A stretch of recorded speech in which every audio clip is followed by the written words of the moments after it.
আল্লাহর নবী বলেন, উম্মত আমি তোমাদেরকে জাহান্নাম থেকে বাঁচাইতে চাই কিভাবে। এটার উদাহরণ দিতে গিয়ে নবীজি এই কথাটা বলছে। আমি এক মিনিট সামনে একটা জিনিস দেখাবো শুধু। মানে আমি ওনারে মহব্বত করি, তা আমি ওনার হাত ধরে বললাম, ভাই আপনার আমি হাতে ধরে বললাম, আপনি যায়েন না, ওইটা আগুন, আপনি ধ্বংস হয়ে যাবেন।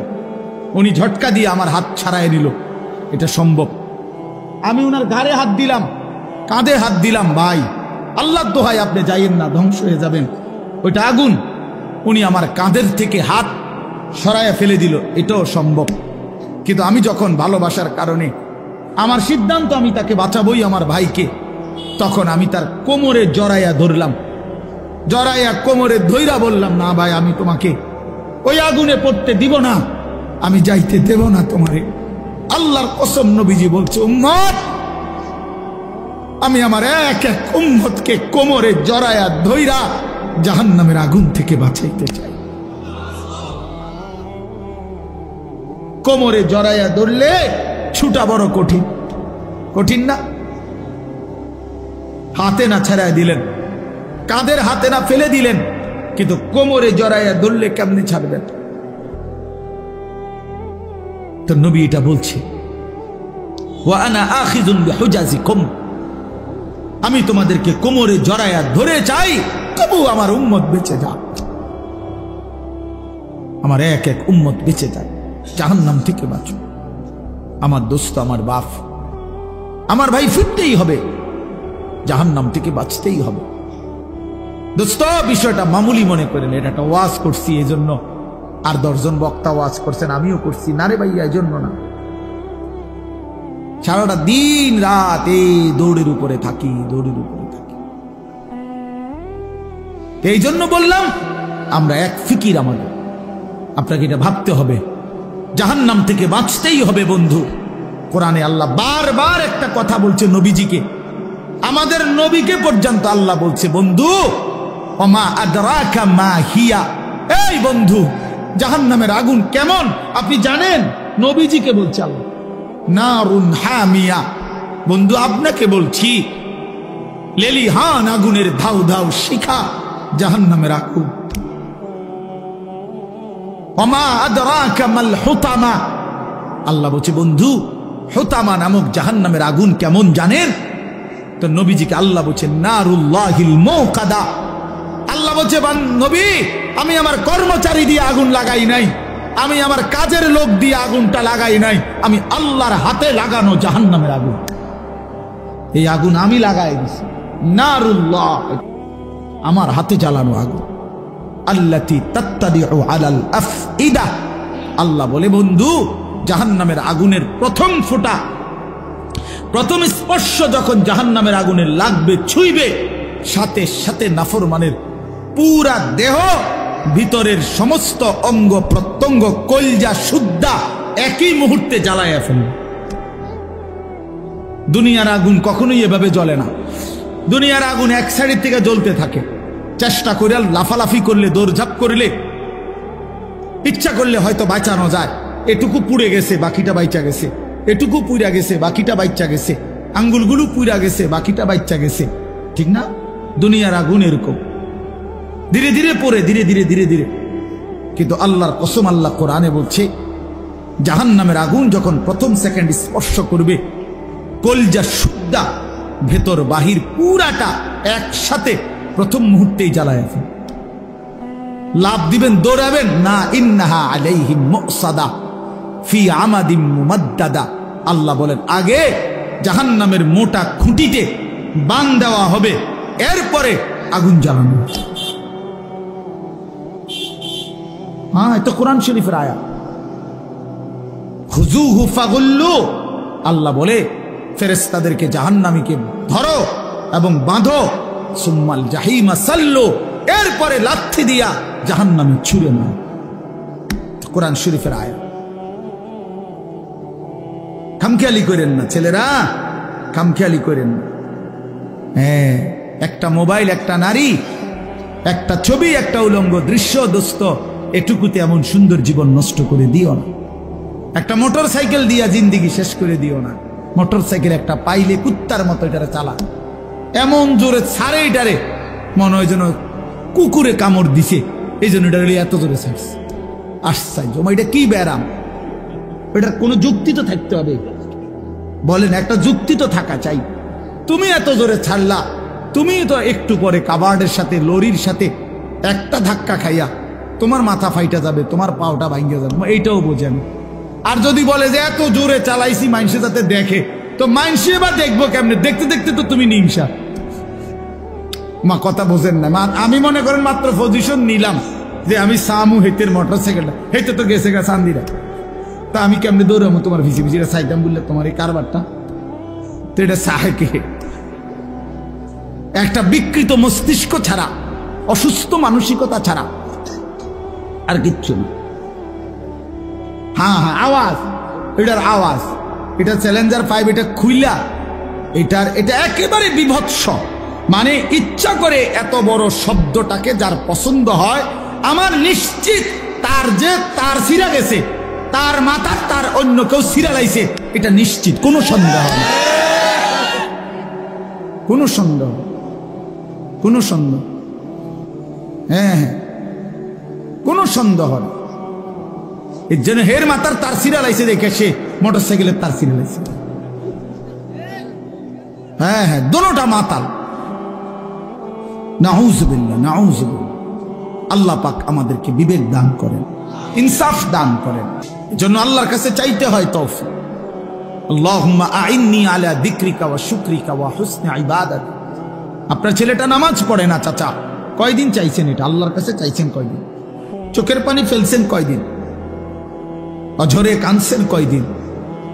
ছেলের বিদেশের লাইগা কতজন হুজুরে কইছেন? ফুলার নামাজের লাইগা কয়জন হুজুরে কইছেন? বলেন। দোতলার ছাদ ডালাই এটা কইছেন কতজনের? ভাই দোয়া কইরো, দোতলার ছাদ ডালাই খাস একটা দোয়া করো। কিটা খাস দোয়া? কিটা আবার ছাদ ডালার মধ্যে আবার খাস দোয়া কি? মানে যাতে করে এমন ভাবে ডালাই হয়, ডালাই লগে যেন নিচের দিকে ছাদ দিয়ে হয়ে যায়। খাস দোয়া না, এটা একবার জাঁতা দিয়ে যেন এটা নিচের দিকে যায়,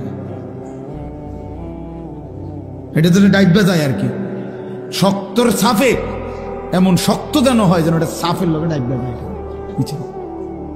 দুনিয়া দুনিয়া নিয়ে এই পরিমাণ দোয়া চাইলেন, আখিরাতের দোয়া কই চাইলেন?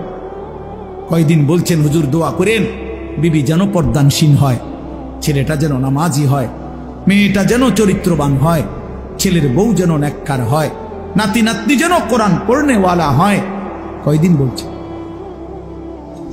আখিরাত চাইলেন কয়দিন? দুনিয়া চাইলেন কয়দিন? কয়দিন চাইলেন? এই জন্য ইনসাফের সাথে ভাববেন। বান্দা বলো না আমি আল্লাহ আর কি বললে, কেমনে বললে, আর কতবার বললে তুমি আমার কথা মেনে নিতা। অতএব বাপ যারা নামাজ পড়েন না, নওজোয়ান ভাই তোমরা যারা নামাজ পড়ো না, দোস্ত ইনসাফের সাথে এই রাত অন্ধকারে একাকী একটা মিনিটের জন্য হইল যদি মায়ের বুকের দুধ পান করে থাকো ভাইয়া, তো একবার হলো, যদি মুসলমানের ঘরে জন্ম নিয়ে থাকো বন্ধু, একবার হলো ভাইব যে তোমার আল্লাহ তোমার কাছে জানতে চাইছে যে বান্দা আমি আর কতবার বললে, আমি আর কত পারা নাজিল করিলে। আমি 23 বছর বলে গেলাম, 23 বছর বলার পরও যেহেতু হয় নাই, তুমি বলে দাও বান্দা আমি আল্লাহ আর কতবার বললে, কত বছর বললে তুমি আমাকে মেনে নিতে, আমার কথাগুলো মেনে নিতে। কি বলবো? হ্যাঁ কি জবাব দিবেন বলেন? জবাব দেন। বেনামাজি জবাব দেন, সুদখোর জবাব দেন, এই হারামখোর জবাব দেন, বলেন। আর কত বছর বললে, কতবার বললে সুদ ছেড়ে দিতেন, আর কতবার বললে মিথ্যা ছেড়ে দিতেন। যেই বোনেরা বেপর্দা, ওই বেহায়া বেপর্দা নারীকে জিজ্ঞাসা করেন, এই অসভ্য বেহায়া নারী, আর কতবার বললে তুই পর্দা করতি বোন, বল, বলেন। আহ কিভাবে সম্ভব? আমি জিন্দেগিতে বহু চিন্তা করে দেখছি, আমি বহুত ভাবছি, বিশ্বাস করেন। একটা মুসলমানের বাচ্চা মুসলমানের ঘরে জন্ম নিয়া, মুসলমান পরিচয় দিয়া, খোদার 365 দিনে এক বছর কোনদিন ফজরের নামাজ একদিনও পড়লো না, মুসলমানের বাচ্চা এত বড় জানোয়ার কেমনে হইল? আমি এই কথাটা রীতিমতো আমার মন চায় যে ডক্টরেট করি, যেটা বুঝতে, যেটা পিএইচডি করা দরকার। কিভাবে সম্ভব? মানুষের বাচ্চা কেমনে এত বড় হাইওয়ান হয়? আরে কোন কি ওমিয়া, এটা কিটা আসল? আমি কোনোভাবে কোনো ক্যালকুলেশন দিয়ে এটা মিলাইতারি না। একটা বছর বেটা তুই নাফরমান, কোনোদিন ফজরের নামাজ পড়লি না। আরে তুই কি মানুষের বাচ্চা রে? এটা কিভাবে সম্ভব ভাইয়া? ওই কোন মার ঘরে জন্ম নিল? আহা, তার মা কোথায়, তার বাবা কোথায়? কিভাবে সম্ভব? ওই মা কেমনে মেনে নিল? ওই বাবা কেমনে মেনে নিল? 16 বছর 18 বছর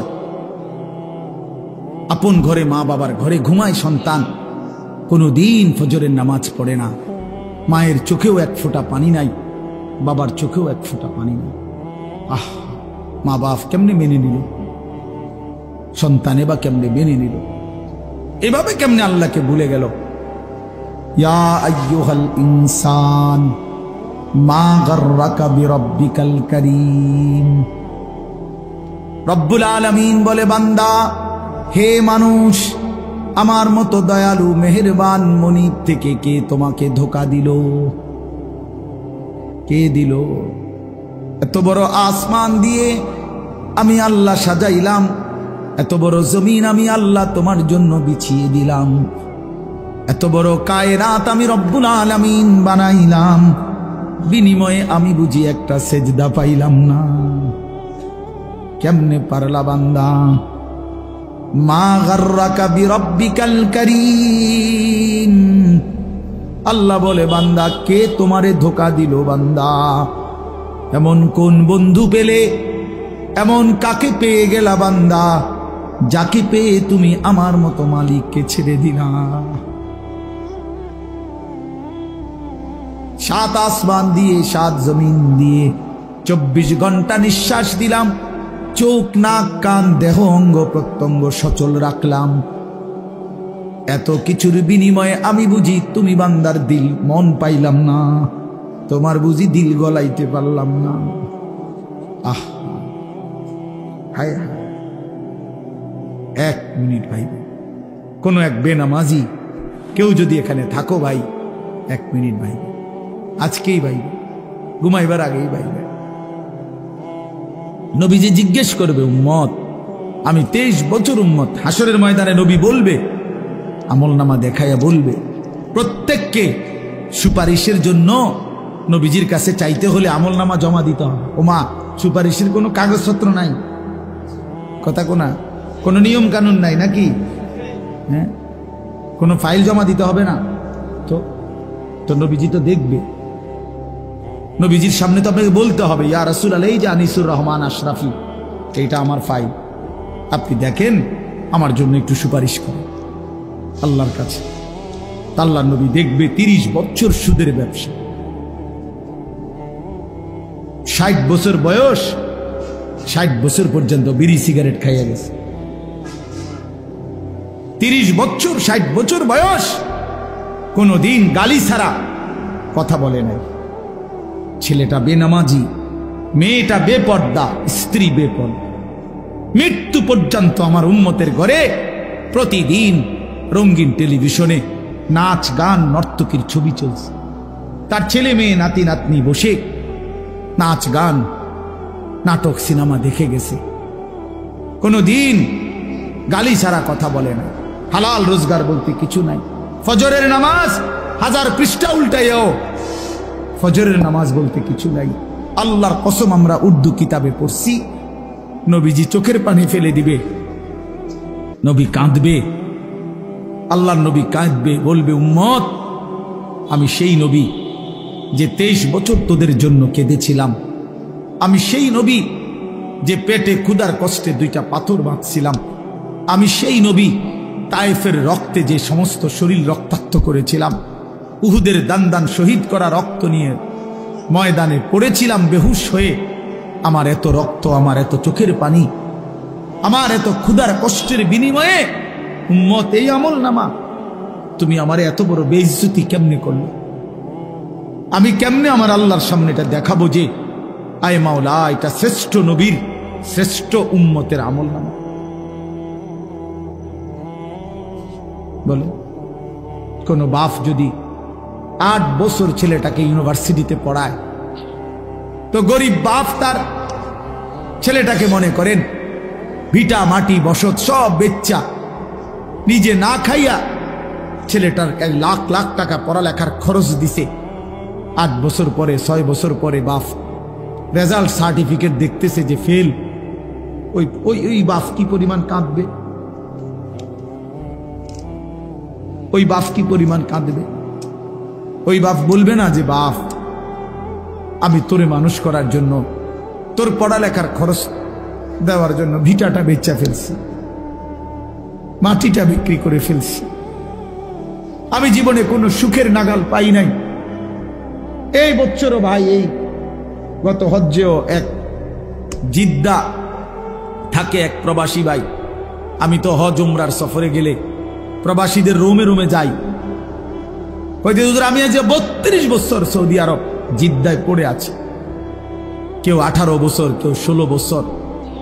জীবনের এই সুখের সময়টা যারা কাটাইছে বিদেশের জমিনে, যৌবনের পুরাটা টাইম শেষ করে দিছে বাপ, বিনিময়ে সেই বাপ যখন দেখে তার ছেলেটা ফেল, তখন সে বলবে বাপ তুই আমার এটা কি দেখাইলি?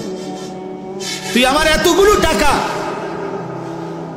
তুই আমার এত বড় বেইজ্জতি কেমনি করলি বাপ? এটা বলবে না? তো নবী সাল্লাল্লাহু আলাইহি সাল্লামও বলবে, খোদার কসম নবীজিও বলবে, আল্লাহর কসম নবীও বলবে যে উম্মত তুমি আমার এত বড় বেইজ্জতি কেমনে করলে? এই জন্য দয়া করে আমি অনুরোধ করছি প্রত্যেকে মেহেরবানি করে একটু জমে কাছাকাছি হয়ে বসলে আপনি বরকত পাবেন। ফাঁকা জায়গা পূরণ করে বসে কথাটা গুরুত্ব দিয়ে শুনেন। আপনি যদি মনে করেন যে একজন আলেমের এই কথাটাই শুনলেন না, তো আপনি যে সামনে কি শুনবেন এটা তো বুঝায় যায়, কথা বুঝছেন না? তাইলে প্রথম কথাই যেহেতু পাত্তা দিলেন না, তো পরের কথা আর কি শুনবেন? তার তো বুঝায় যায়, ডগ দেখেই তো বোঝা যায় যে কি হবে সব। এই জন্য দয়া করে জমে বসলে ভালো। হাদিসের মধ্যে আছে আল্লাহ নবী সাল্লাল্লাহু আলাইহি ওয়াসাল্লাম বলছেন, মান রাআ ফুরজাতান ফাজালাসা ফিহা ফাকাদ আওয়া ইলাল্লাহ। নবী সাল্লাল্লাহু আলাইহি ওয়াসাল্লাম বলেন, একেবারে বুখারীর হাদিস, বুখারী শরীফের প্রথম খণ্ডের হাদিস। নবী সাল্লাল্লাহু আলাইহি ওয়াসাল্লাম বলেন, যে ব্যক্তি কোনো দ্বীনি মজলিসে ফাঁকা জায়গা দেখল অতঃপর নিজে পূর্ণ করে বসল, তো সে আল্লাহ তাআলার আশ্রয় ঠিকানায় পৌঁছে গেল। আচ্ছা বলেন তো কেমন ফজিলত এটা? মানে আল্লাহ তাকে নিজের করে নিলেন, নিজের করে নিলেন। এই জন্য ফাঁকা জায়গা দ্বীনি মাজমায় পূরণ করে বসা অনেক নেকি, অনেক নেকি। হাদিসের মধ্যে আছে নবী সাল্লাল্লাহু আলাইহি ওয়াসাল্লাম বলছেন, লাউ তা'লামুনা মা ফিন নিদা ওয়াস সাফফিল আউয়াল সুম্মা লাম ইয়াজিদু ইল্লা আন ইস্তাহামু আলাইহি লাস্তাহামু। নবীজি বলেন, আমার উম্মত মসজিদে আজান দেওয়া এবং মসজিদে প্রথম কাতারে বসা, এই 2 আমলের মধ্যে কি পরিমাণ নেকি যদি তোমরা বুঝতা, তাইলে লটারি দিয়ে হলেও নিজেদের মধ্যে এই 2টি আমলে যত্নবান হইত। অর্থাৎ আজানের টাইম হইছে, তো 10 জন দাঁড়ায় গেছে, দাঁড়ায় আছে মাইকের সামনে, আমি আজান দেব, আমি আজান দেব ফি সাবিলিল্লাহ। তখন লটারি দিয়ে ঠিক করতে হইতো যে কে দিবে এখনকার আজান। মসজিদের প্রথম কাতারে বসতে পারে 30 জন, একসাথে ঢুকছে 50 জন, আমরা সবাই বসতে চাই, তাইলে লটারি দিয়ে ঠিক করতে হতো যে প্রথম কাতারে কে বসবে। তার মানে সামনে বসার এটা নেকি, অনেক নেকি, অনেক নেকি। এজন্য সব সময় মনে রাখবেন, ওলামায়ে কেরামের চোখের কাছে, দ্বীনি মজমার চোখ কাছে বসার মধ্যে বরকত বেশি। মুসলিম শরীফের হাদিস আছে, আল্লাহ নবী সাল্লাল্লাহু আলাইহি ওয়াসাল্লাম বলেন, খায়রু সুফুফির রিজালে আউয়ালুহা ওয়া শাররুহা আখিরুহা। পুরুষের জন্য সর্বোত্তম হলো প্রথম কাতার, সবচেয়ে অপছন্দনীয় হলো পিছনের কাতার। রাসূলুল্লাহ সাল্লাল্লাহু আলাইহি ওয়াসাল্লাম বলছেন, আর ওয়া খায়রু সুফুফিন নিসাই আখিরুহা ওয়া শাররুহা আউয়ালুহা, আর মহিলার জন্য সবচেয়ে উত্তম হলো পেছনের কাতার, সবচেয়ে অপছন্দনীয় হলো প্রথম কাতার। মহিলা পুরুষের সামনে থাকা এটা অপছন্দনীয়। এটা ইউরোপ বানায় নিছে লেডিস ফার্স্ট, না লেডাস ফার্স্ট, মানে এটা আমি বানাইলাম আর ইংরেজি। পুরুষ আগে,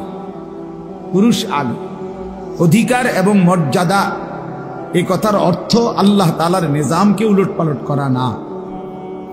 কোনো কিছুকে সম্মান দিতে হইলে, অধিকার দিতে হইলে এর অর্থ এই না যে আল্লাহর বিধান, রাসূলের বিধানকে লঙ্ঘন করা আর এটার দ্বারা অধিকার প্রতিষ্ঠিত করা, না, এটার দ্বারা অধিকার হয় না। প্রকারান্তরে অধিকার খর্ব করা হয়। এই জন্য আল্লাহ নবী সাল্লাল্লাহু আলাইহি ওয়াসাল্লাম বলছেন নারীর জন্য পেছন, অর্থাৎ সে পিছনে হাঁটবে, পুরুষ সামনে হাঁটবে, পুরুষ সামনে থাকবে।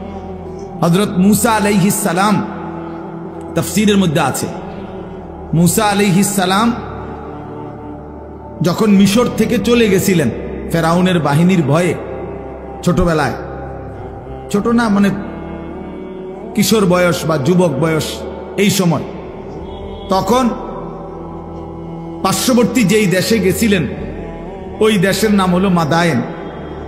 তো সেখানে দুই বোন বকরিকে পানি পান করাইবার জন্য কূপের কাছে আসছিল, কিন্তু পুরুষদের বীরের কারণে তারা আগাইতে পারতেছিল না।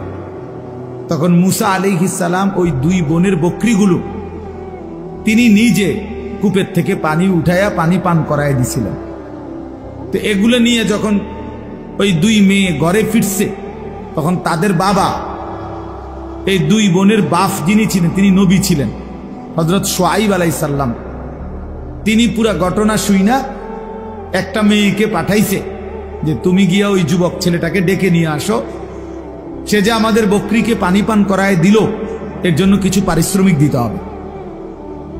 তখন এই একজন মেয়ে আবার আয়েশা মূসা নবীর কাছে আসছে, আয়েশা ডাকছে যে আমাদের বাবা আপনাকে ডাকতেছেন, আপনাকে আপনার পারিশ্রমিক দিবে, আপনি আমাদের বাড়িতে চলেন।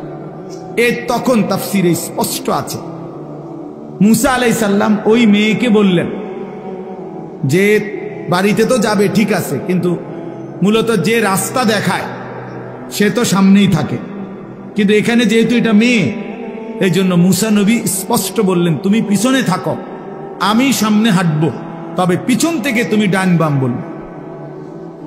কথা বুঝছেন কিনা বল? ডান বাম তো সেই বলতে হবে, নাহলে উনি তো আর চিনে না, কিন্তু তুমি পিছন থেকে বলবা, সামনের থেকে না। এই জন্য এটা জরুরি বিষয়। যাই হোক, তাহলে বলার উদ্দেশ্য হলো অনেক মানুষের বদভ্যাস, মসজিদে জুমার দিন অথবা অন্য সময়ও আসছে মসজিদে আগেই বারান্দাত বসে থাকে, ও মসজিদের কোনার খুঁটির সাথে বসে থাকে, বাউন্ডারি ওয়ালের মধ্যে হেলান দিয়া দুই পা আলগি দিয়া এ বসে বসে জিমা। আশ্চর্য কথা, আপনি আসলেন আগে, তা পিছনে পড়ে রইলেন কেন? এই জন্য সব সময় আল্লাহর ঘর মসজিদে যতটা সম্ভব প্রথম কাতারে, যতটা সম্ভব সামনে বসার চেষ্টা করবেন। বলেন ইনশাআল্লাহ। আল্লাহ তাআলা আমাদেরকে তৌফিক দান করেন। বলতেছিলাম আমি যে কথাটা, যে কম দেখা যাক এতে কোনো আপত্তি নাই। কেন বললাম? কোরআনুল কারীমের মধ্যে আছে, আল্লাহ তাআলা বলছেন কালিলাম মা তাশকুরুন। কোরআনে আল্লাহ বলেন আমার শুকর আদায় করে, কৃতজ্ঞতা আমি আল্লাহর আদায় করে এমন বান্দা কম। কালিল ওয়া কালিলুম মিন ইবাদিয়াশ শাকুর, আল্লাহ বলেন আমার কৃতজ্ঞ বান্দা পরিমাণে কম। কালিলাম মা তাযাক্কারুন, আমি আল্লাহর কথা থেকে উপদেশ গ্রহণ করে কম।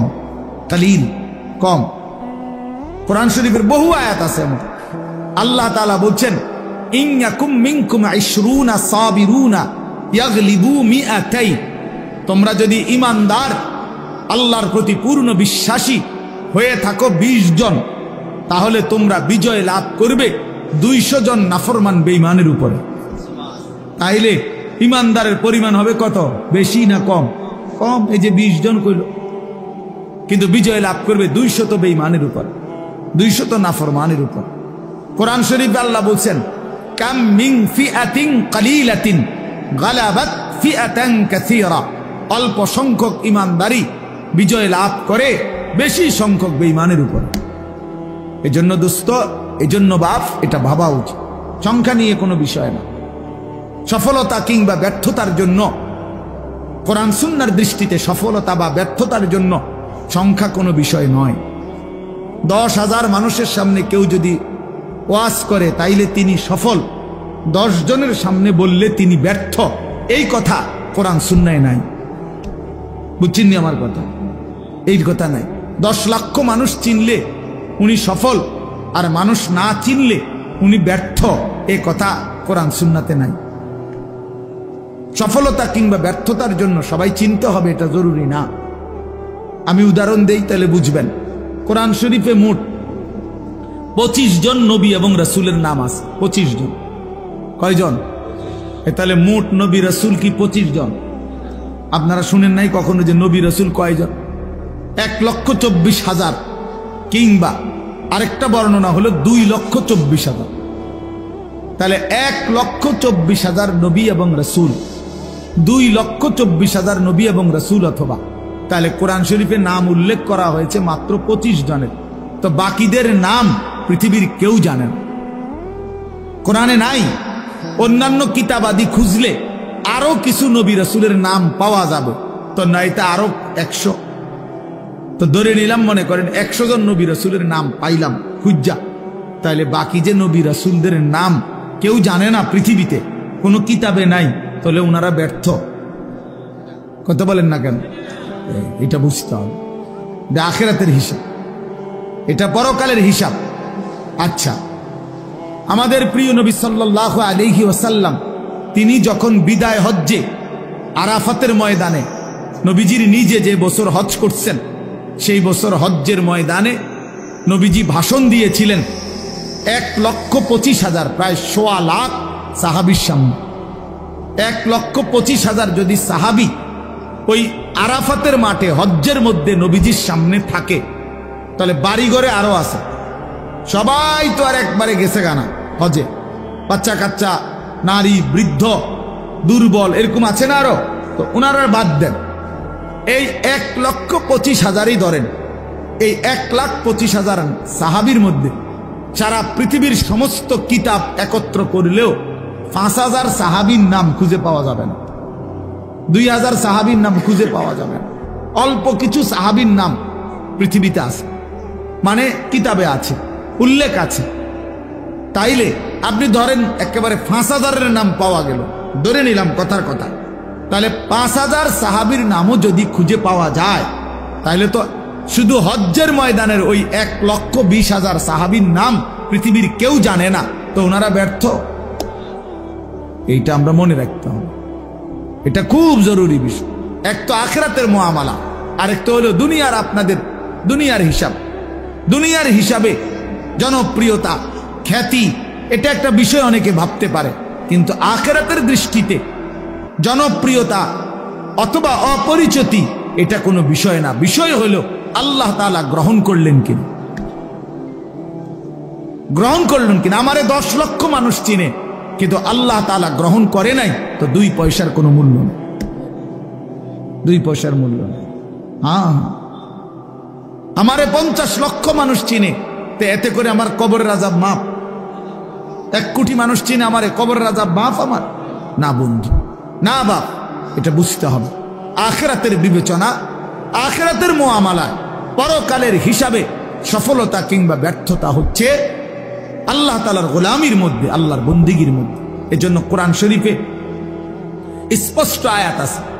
আপনারা দেখবেন অনেক মানুষ জানাজা যখন হয়, আমাদের এই যে ভাইরা যারা রাজনীতি করে, ওনারা সবাই জানাজার মাঠে উপস্থিত থাকে, বক্তব্যও দেয়, এবং অনেক মানুষও, সমাজের মান্যগণ্য ব্যক্তিরাও লাশের সামনে 1 মিনিট 2 মিনিট বক্তৃতা দেয়। কিন্তু অধিকাংশই বক্তৃতা দিতে গিয়ে একটা লাইনে শুধু বলে যে কুল্লু নাফসিন যায়িকাতুল মাউত, আমাদের সকলকেই মৃত্যুবরণ করতে হবে। কিন্তু মজার বিষয় হইল কোরআন শরীফের যত জায়গায় এই কথাটা আছে, এতটুকু বলে কোনো জায়গায় আল্লাহ কথা শেষ করে নাই। বুঝেন নাই আমার কথাটা? সকলকেই মৃত্যুর স্বাদ গ্রহণ করতে হবে, এরপরে কথা শেষ, একটা দাড়ি, এমন না। প্রত্যেক আয়াতে এই কথার সাথে আরো কথা আছে। সেই কথাটা কি? সেই কথাটা কি?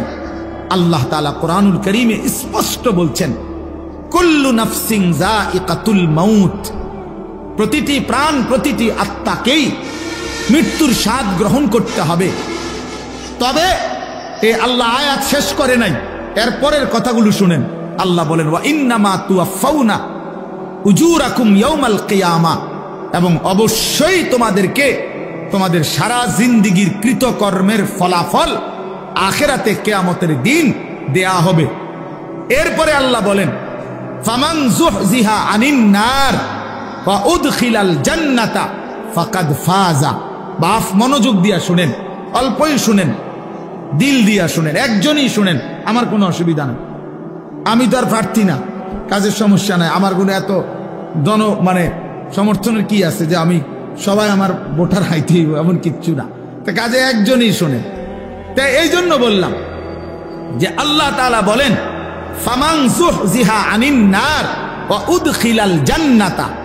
আল্লাহ বলেন আখিরাতের ময়দানে, হিসাবের মাঠে যাকে জাহান্নাম থেকে মুক্তি দেয়া হবে এবং জান্নাতে প্রবেশ করানো হবে, খোদার কসম আল্লাহ বলেন, ফাকাদ ফাজা, সেই কেবল সফল হলো, সেই কেবল কৃতকার্য হলো, সেই কেবল কামিয়াব হলো। এরপরও শেষ হয়েছে না কথা, আটটু রয়েছে। এরপরে আল্লাহ বলেন, অতএব তোমরা যদি জানতে চাও বান্দা, তাহলে দুনিয়ার সফলতা ব্যর্থতা এটা। আল্লাহ বলেন, ওয়ামাল হায়াতুদ দুনিয়া ইল্লা মাতাউল গুরুর। এই বান্দা মনে রেখো, দুনিয়ার জীবন শুধুই ধোঁকা, ধোঁকা, ধোঁকা, ধোঁকা, ধোঁকা, এটা ধোঁকা। দুনিয়া ধোঁকা। আল্লাহ বানানেওয়ালা যিনি, তিনি বলছেন এটা ধোঁকা। যিনি সৃষ্টিকর্তা তিনি বলছেন, কোম্পানি বলছে এটা 2 নম্বর। আপনি কিনতেন কোন গাছ জোরে, এটা 1 নম্বর। কোম্পানি প্রোডাক্ট করে, যে উৎপাদন করছে যিনি, উনি বলছে এটা খেলনা, আপনি কিনতেন কোন এটা আসল। যিনি বানাইছেন তিনি আল্লাহ, তিনি বলছেন, ওয়ামা হাদিহিল হায়াতুদ দুনিয়া ইল্লা লাহবুন ওয়া লাইব। বান্দা, দুনিয়া আমি বানাইছি, আমি জানি আমি কি বানাইছি। আল্লাহ বলে দুনিয়ার জীবন শুধুই তামাশা, শুধুই খেলাধুলা। লাহবুন লাইবুন, খেলাধুলা, তামাশা, মালাঠোলা। মালাঠোলা ছোটবেলায় আমরাও মালাঠোলা খেলছি, ছোটবেলায় আমরাও মালাঠোলা খেলছি। ছোট ছোট বাক্স আপনার রান্না বান্না করছি, আর ছোট ছোটরা একসাথে অনেক রান্না বান্না মালাঠোলা দিয়ে করছি। সন্ধ্যা হলে মা ডাক দিছে তো নিজের হাতে সব ভাঙ্গা চুরা আবার মায়ের ডাকে মায়ের কোলে ফিরে গেছে। এই না দুনিয়া? এই দুনিয়া আল্লাহ বলছে এরকম মালাঠোলা। অতএব বাপ, এই কথাটা আমরা মনে রাখতে হবে, সফলতা কিংবা ব্যর্থতা ফায়সালা হবে হাসরের ময়দান।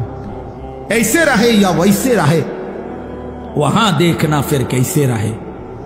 এভাবে থাকেন আর ওইভাবে থাকেন, দুনিয়া একভাবে পার হয়েই যাবে, কিন্তু দেখার বিষয় হলো ওয়াহা দেখনা ফের कैसे रहे, সেখানে কেমন থাকবেন ওটা হলো দেখার বিষয়। এখানে হাসলেও মরে যাবেন, এখানে কাঁদলেও মরে যাবেন। আমার ভাই, এই যারা মোবাইল হাতে ধরে রাখছেন, আপনি কিচ্ছু বুঝতেন না, এই মোবাইল এটা লই এই জীবন শেষ হল। এই জিন্দিগি এই মোবাইলের উপরে শেষ। এই অসভ্যতাই জীবন শেষ, কিচ্ছু বোঝে না।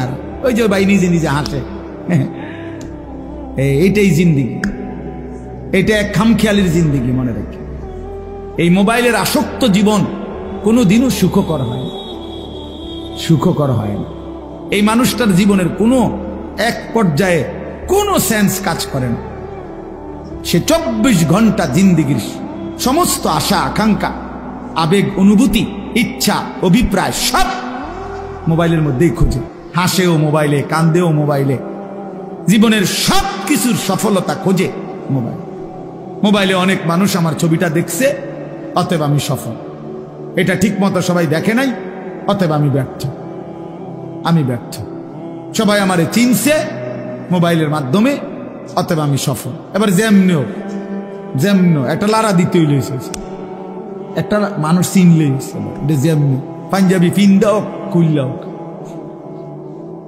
বুঝেন না কথা? একার ডাইরেক্ট রাস্তার মাঝখান দিয়ে আটটা হোক, অসুবিধা কি? চিনছে তোমার না রে ভাইয়া, রাগ হইয়েন না। এই কোনোভাবে মনোযোগ হয় না। এই জিন্দিগি সুন্দর হয় না বাপ, এই জীবন সুন্দর হয় না। এমনি এমনি চলে যায়। দিন নাই, রাত নাই, সকাল নাই, দুপুর নাই, সন্ধ্যা নাই। এটা কেমন জিন্দিগি ভাই? এই কেমন জীবন? 24 ঘন্টা মোবাইল, 24 ঘন্টাই মোবাইল। এই কেমন জিন্দিগি? এই পৃথিবীতে আর কোনো কাজ নাই? এই পৃথিবী গড়ারও কোনো প্রয়োজন নাই, আখিরাত গড়ারও প্রয়োজন। আমরা কিতাব পড়ছি, আমার কাছে আরবি কিতাব আছে, কিমাতুজ জামান ইনদাল উলামা। এই কিতাবের মধ্যে আছে মানে ওলামায়ে কেরামের নিকট সময়ের মূল্য। তো এই কিতাবে আমরা পড়ছি, এক বুজুর্গকে এক সাধারণ মানুষ আইসা বলছে, হযরত আপনার সাথে আমি একটু কথা বলবো। তিনি বললেন, কোনো প্রয়োজনীয় মাসআলা? বললেন না, এমনি একটু কথা বলতাম। তখন উনি বললেন যে, তাহলে তুমি সূর্যের গতিকে কিছুক্ষণের জন্য থামায় রাখো, যতক্ষণ তুমি কথা বলতে চাচ্ছ। যদি তুমি সূর্যের গতি থামাইতে পারো তাইলে আমি রাজি আছি, আর যদি না পারো তাহলে তুমি আমার হায়াতের এই আধা ঘন্টা কেন নষ্ট করবে? এই সময় তো আমার, এই 20 মিনিট তো তোমার গেলে আমারও যাবে, 30 মিনিট তো তোমার গেলে আমারও যাবে। তুমি কেন নষ্ট করবে আমার এই হায়াত? বলেন, এইভাবে ভাবতেন ওনারা, এইভাবে ভাবছেন। প্রতি সেকেন্ড আমার থেকেই যায়। ইরতাহালাতিদ দুনিয়া মুদবিরা ওয়ারতাহালাতিল আখিরাতু মুকবিলা। নবী সাল্লাল্লাহু আলাইহি ওয়াসাল্লাম বলছেন, উম্মত, প্রতি মুহূর্তে, প্রতি সেকেন্ডে দুনিয়া তোমার পিছনে যায়, আখিরাত তোমার আগে আসে। এক এক ঘন্টা যাচ্ছে মানে আমার দুনিয়া যাচ্ছে, প্রতি ঘন্টা যাচ্ছে মানে আমার আখিরাত আগাচ্ছে। আমি কবরের দিকে আগাইতেছি, আমি আখিরাতের দিকে আগাইতেছি। ফাকুনু আবনা আল আখিরা ওয়ালা তাকুনু আবনা আদ দুনিয়া। নবী সাল্লাল্লাহু আলাইহি সাল্লাম বলেন, অতএব আখিরাতের সন্তান হও, দুনিয়ার সন্তান হইও না। অর্থাৎ নবীজি বলছেন, উম্মত, আখিরাতের পরিচয়ে পরিচিত হও, শুধু দুনিয়ার পরিচয়ে পরিচিত হইও না। শুধু ডাক্তার, শুধু ইঞ্জিনিয়ার, শুধু ব্যারিস্টার, শুধু উকিল, শুধু চাকরিজীবী, শুধু ব্যবসায়ী, শুধু রাজনীতিবিদ, শুধু শুধু এতটুকুই, শুধু একটা দুনিয়ার পরিচয়, ড্রাইভার, শুধু কুলি, শুধু দিনমজুর, শুধু কৃষক, এ তো দুনিয়ার পরিচয়। আল্লাহর নবী বলছেন, আখিরাতের পরিচয়ে পরিচিত হও। লোকে যেন বলে সে নামাজি, সে চরিত্রবান, সে দিনদার, সে আখলাকওয়ালা, সে মসজিদকে ভালোবাসে, মাদ্রাসাকে ভালোবাসে, ওলামায়ে কেরামকে ভালোবাসে। হ্যাঁ, বছর শেষে হিসেব করে যাকাত দেয়, বা জামাত মসজিদে নামাজ পড়ে, রমজানে রোজা আদায় করে, হালাল হারামের পার্থক্য মেনে চলে। লোকে যেন বলে দিনদার, লোকে যেন বলে ফরহেজগার, লোকে যেন বলে আল্লাহওয়ালা। খোদার কসম, নবী বলছে, উম্মত, এমন পরিচয়ে পরিচিত হও। শুধু দুনিয়ার পরিচয় লাগাইও না, শুধু দুনিয়ার পরিচয়ে পরিচিত হইও না। এই জন্য আমার বাপ, আমি আমার এই কথাটা বললাম, সফলতা কিংবা ব্যর্থতার জন্য এটা কোনো বিষয় না, বিষয় হলো আখিরাত। ফামান যুহজিহা আনিন নার ওয়া উদখিলাল জান্নাহ ফাকাদ ফাজা। আল্লাহ কোরআনে বলছে, যাকে জাহান্নাম থেকে মুক্তি দেয়া হলো, জান্নাতে প্রবেশ করানো হলো, সেই সফল হলো। কাদ আফলাহাল মুমিনুন। আল্লাহ বলেন, ঈমানদারগণ সফল হয়েছে। কেন? আল্লাযীনা ইয়ারিসুনাল ফিরদাউসা। এই যে আল্লাহ সরাসরি কোরআনে বলছে, কেন মুমিন সফল হয়েছে? আল্লাহ বলে, কারণ তারা জান্নাতুল ফিরদাউসের উত্তরাধিকারী হবে। অতএব যে মুমিন জান্নাতের অধিকারী হবে, সেই সফল হবে, সেই সফল, সেই সফল হবে। ওয়াকালুল হামদুলিল্লাহিল্লাযী আযহাবা আন্নাল হাযান ইন্না রাব্বানা লাগফুরুন শাকুর। আল্লাহ বলে জান্নাতি বান্দা জান্নাতে ঢুকে বলবে, আল্লাহ আপনার প্রশংসা করছি, আজকে আমার জীবনের যত দুশ্চিন্তা চিরতরে শেষ হলো, আজ আমি জান্নাতে ঢুকলাম। মোমেন থামবে সেদিন, জান্নাতে ঢুকবে যেদিন। মোমেন তৃপ্ত হবে সেদিন, জান্নাতে যাবে যেদিন। মোমেনের জিন্দিগির সমাপ্তি হবে, সমস্ত চিন্তা ফিকির পেরেশানি, সমস্ত অস্থিরতা, সমস্ত মেহনত, সমস্ত টেনশনের সমাপ্তি হবে সেদিন, খোদার জান্নাতে ঢুকবে যেদিন। এজন্য বাপ বুঝতে শিখেন, আমিও আপনিও, আমিও আপনিও, আপনিও। দুনিয়া বাদ দিতে বলি না, কোরআনুল কারীমের মধ্যে আল্লাহ তাআলা বলছেন, ওয়ালা তানসা নাসীবাকা মিনাদ দুনিয়া, বান্দা তোমার দুনিয়ার প্রয়োজন ভুলে যেও না। আমি তোমারে দুনিয়া ছাড়তে বলি না, দুনিয়া ছেড়ে দিলে তুমি আমল করবা কেমন? হায়াত না পাইলে বন্দেগী করবা কেমন? দুনিয়া বাদ দিতে বলে না, আখিরাতকে 24 ঘন্টা সঙ্গী বানাইতে বলছে, সঙ্গী বানাইতে বলছে। কোরআনে আল্লাহ দোয়া শিখাইছে, মুমিনের দোয়া। আপনারা সবাই পারেন এই দোয়াটা, সবাই এই দোয়া এটা পারে। রব্বানা আতিনা ফিদ দুনিয়া হাসানা ওয়া ফিল আখিরাতি হাসানা ওয়া কিনা আযাবান নার। আয় আল্লাহ, আমি পুরা দুনিয়া চাই না, আল্লাহ আমি পুরা দুনিয়ার যা ইচ্ছা তাই চাই না। দুনিয়ার মধ্যে যা হালাল, যা পবিত্র, যা উত্তম, যা বৈধ, যা আপনার অনুমোদিত, আমাকে সেই হাসানা উত্তম যা তা দুনিয়ায় দেন, আখিরাতে যা উত্তম আপনি তা দেন, জাহান্নামের আযাব থেকে মুক্তি দিয়ে দেন। তাহলে দুনিয়া চাইতে নিষেধ করছে, উত্তমটা চাইবেন। আল্লাহ দুনিয়া দেন, তবে হালাল হারাম মিলাই আনা, হালাল দেন, জায়েজ না জায়েজ মিলাই আনা। সুদের টাকা, চুরির টাকা, কিস্তির টাকা, ঘুষের টাকা, ওজনে কম দেওয়া টাকা, বাটফারির টাকা, 3 নম্বরই টাকা, 6 নম্বরই টাকা, এমন টাকা দিয়েন না, লাগবে না। এমন দুনিয়া ছেড়ে দিলাম, এমন দুনিয়া ছেড়ে দিলাম। এজন্য বাপ, এটা ইনসাফের সাথে ভাবা উচিত। আপনাদেরকে বলি, একজনকেই বললাম, ফিকির কইরেন, ফিকির কইরেন। অনেক কিশোর যুবক ছেলে বুঝতেই চায় না, ওই মনে করে রং তামাশার এই জিন্দিগি এটাই শেষ, এটাই শেষ। সারা রাত নারী, ছবি, উলঙ্গ দৃশ্য, সারাদিন নিজের মতো করে আড্ডা দেয়। তার মনে যা চায়, চুল এমন রাখছো কা, আমার মন চাইছে, পরনের পোশাক এমন কেন, আমার মন চাইছে। ইউর উইশ ইউর লাইফ, তোমার চয়েস, তোমার লাইফ, তোমার পছন্দ, তোমার জীবন। বাহ, বেঈমানদের কথা এটা। ইউর লাইফ ইউর চয়েস, তোমার জীবন তোমার চয়েস, তোমার যেটা ভাল লাগে এটা করো। অন্য এখানে কি, অন্য এখানে কি? তোমার হিন্দু মেয়ে পছন্দ হয়েছে, ঠিক আছে। তোমার ইহুদি পছন্দ হয়েছে, হ্যাঁ ঠিক আছে। এখানে অন্য কি? তোমার যেটা ভাল লাগে এটা, তোমার যেটা মন চায় এটা, তোমার পছন্দই তোমার জীবন। খোদার কসম, কোরআন শরীফের আয়াত আছে বাপ, সূরা আরাফের মধ্যে আল্লাহ তাআলা বলছে, এই মনের ইচ্ছা মতো যে চলে, ওয়াত্তাবা হাওয়াহু, যে তার নফসের মনের চাহিদার অনুসরণ করে, আল্লাহর বিধান, রাসূলের বিধান, কোরআনের বিধান, ইসলামের বিধান, ধর্মের বিধান কিছুই যে মানে না, কোনো ধার ধারে না, পরোয়া করে না, পাত্তা দেয় না, আল্লাহর কসম, আল্লাহ কোরআনে বলছেন, ফামাসালুহু কামাসালিল কালব, ওই ব্যক্তির উদাহরণ, ওই ব্যক্তির জিন্দেগি কুকুরের মতো, কুত্তার মতো, কুত্তার মতো, কুত্তার মতো, কুত্তার মতো। ওই জিন্দেগি কুত্তার জিন্দেগি, ওই জিন্দেগি কুত্তার জিন্দেগি। আমি বললাম কোরআনের আয়াত এটা। যে জীবন, যে জীবন মালিকের গোলামি নাই, যে জীবন সৃষ্টিকর্তাকে মনে করায় না, যে জিন্দেগি বানানেওয়ালাকে মনে করায় না, 24 ঘন্টা নাফরমান চলে গেছে, একটা সেজদা দিতে পারলি না, তুই কোন মানুষের বাচ্চা? তুই বেটা, তুই কোন মার ঘরে জন্ম নিছ বেটা? তুই কোন মানুষের বাচ্চা বেটা? তুই কোন মুসলমানের বাচ্চা? তুই কে বললো তোরে মুসলমান বেটা? তুই জানোয়ার না তো জানোয়ার কে বেটা? একটা সেজদা দিবে না? মানুষের বাচ্চা এমন হবে?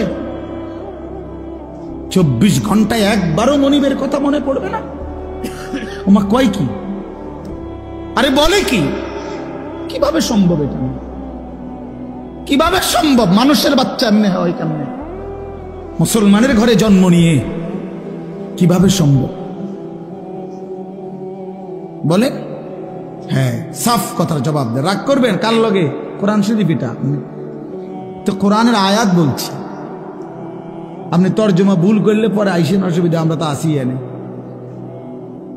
বুঝেন নাই? ফামাসালুহু কামাসালিল কালব, সরাসরি কোরআন শরীফের সঙ্গে আল্লাহ বলছেন তার উদাহরণ কুত্তার মতো। কালবুন অর্থ কুকুর, অন্য কোনো অর্থ নাই, বিকল্প কোনো অর্থ নাই। ইন তাহমিল আলাইহি ইয়ালহাস আও তাতরুকহু ইয়ালহাস। আহা, আল্লাহ বলছে কুত্তার স্বভাব, সে দৌড়ানি দিল জিব্বা লম্বা করে হাঁফায়, এমন হাঁফায়। আবার ছেড়ে দিল মানে খাড় করাত রাখলো, দাঁড়ানো থাকলেও জিব্বা লম্বা করে হাঁফায়। দেখি, এটা কুকুরের স্বভাব। দাঁড়াইয়াও জিব্বা লম্বা করে জোরে জোরে নিঃশ্বাস ফেলে, এমন করে। আবার দৌড়তে দৌড়তে এরম করে। অর্থ কি? অর্থ হলো তাফসিরে লিখছে, সে পাইলো অতৃপ্ত, না পাইলো অতৃপ্ত।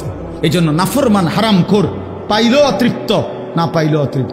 বেচা কিনা চলতেছে, মাল বেচে, নতুন মাল ট্রাকের থেকে নামায়, আপনি জিঙ্গাইবেন কি অবস্থা বেচা কিনা? কি নাই, আগের ব্যবসা নাই, আগের ব্যবসা নাই। ঢাকায় মাল বেচতেছ, মাল ইডি শেষ হয়ে গেছে, নতুন মাল নামাইতে আছে ট্রাকের থেকে। কিরে, কোন ব্যবসা নাই?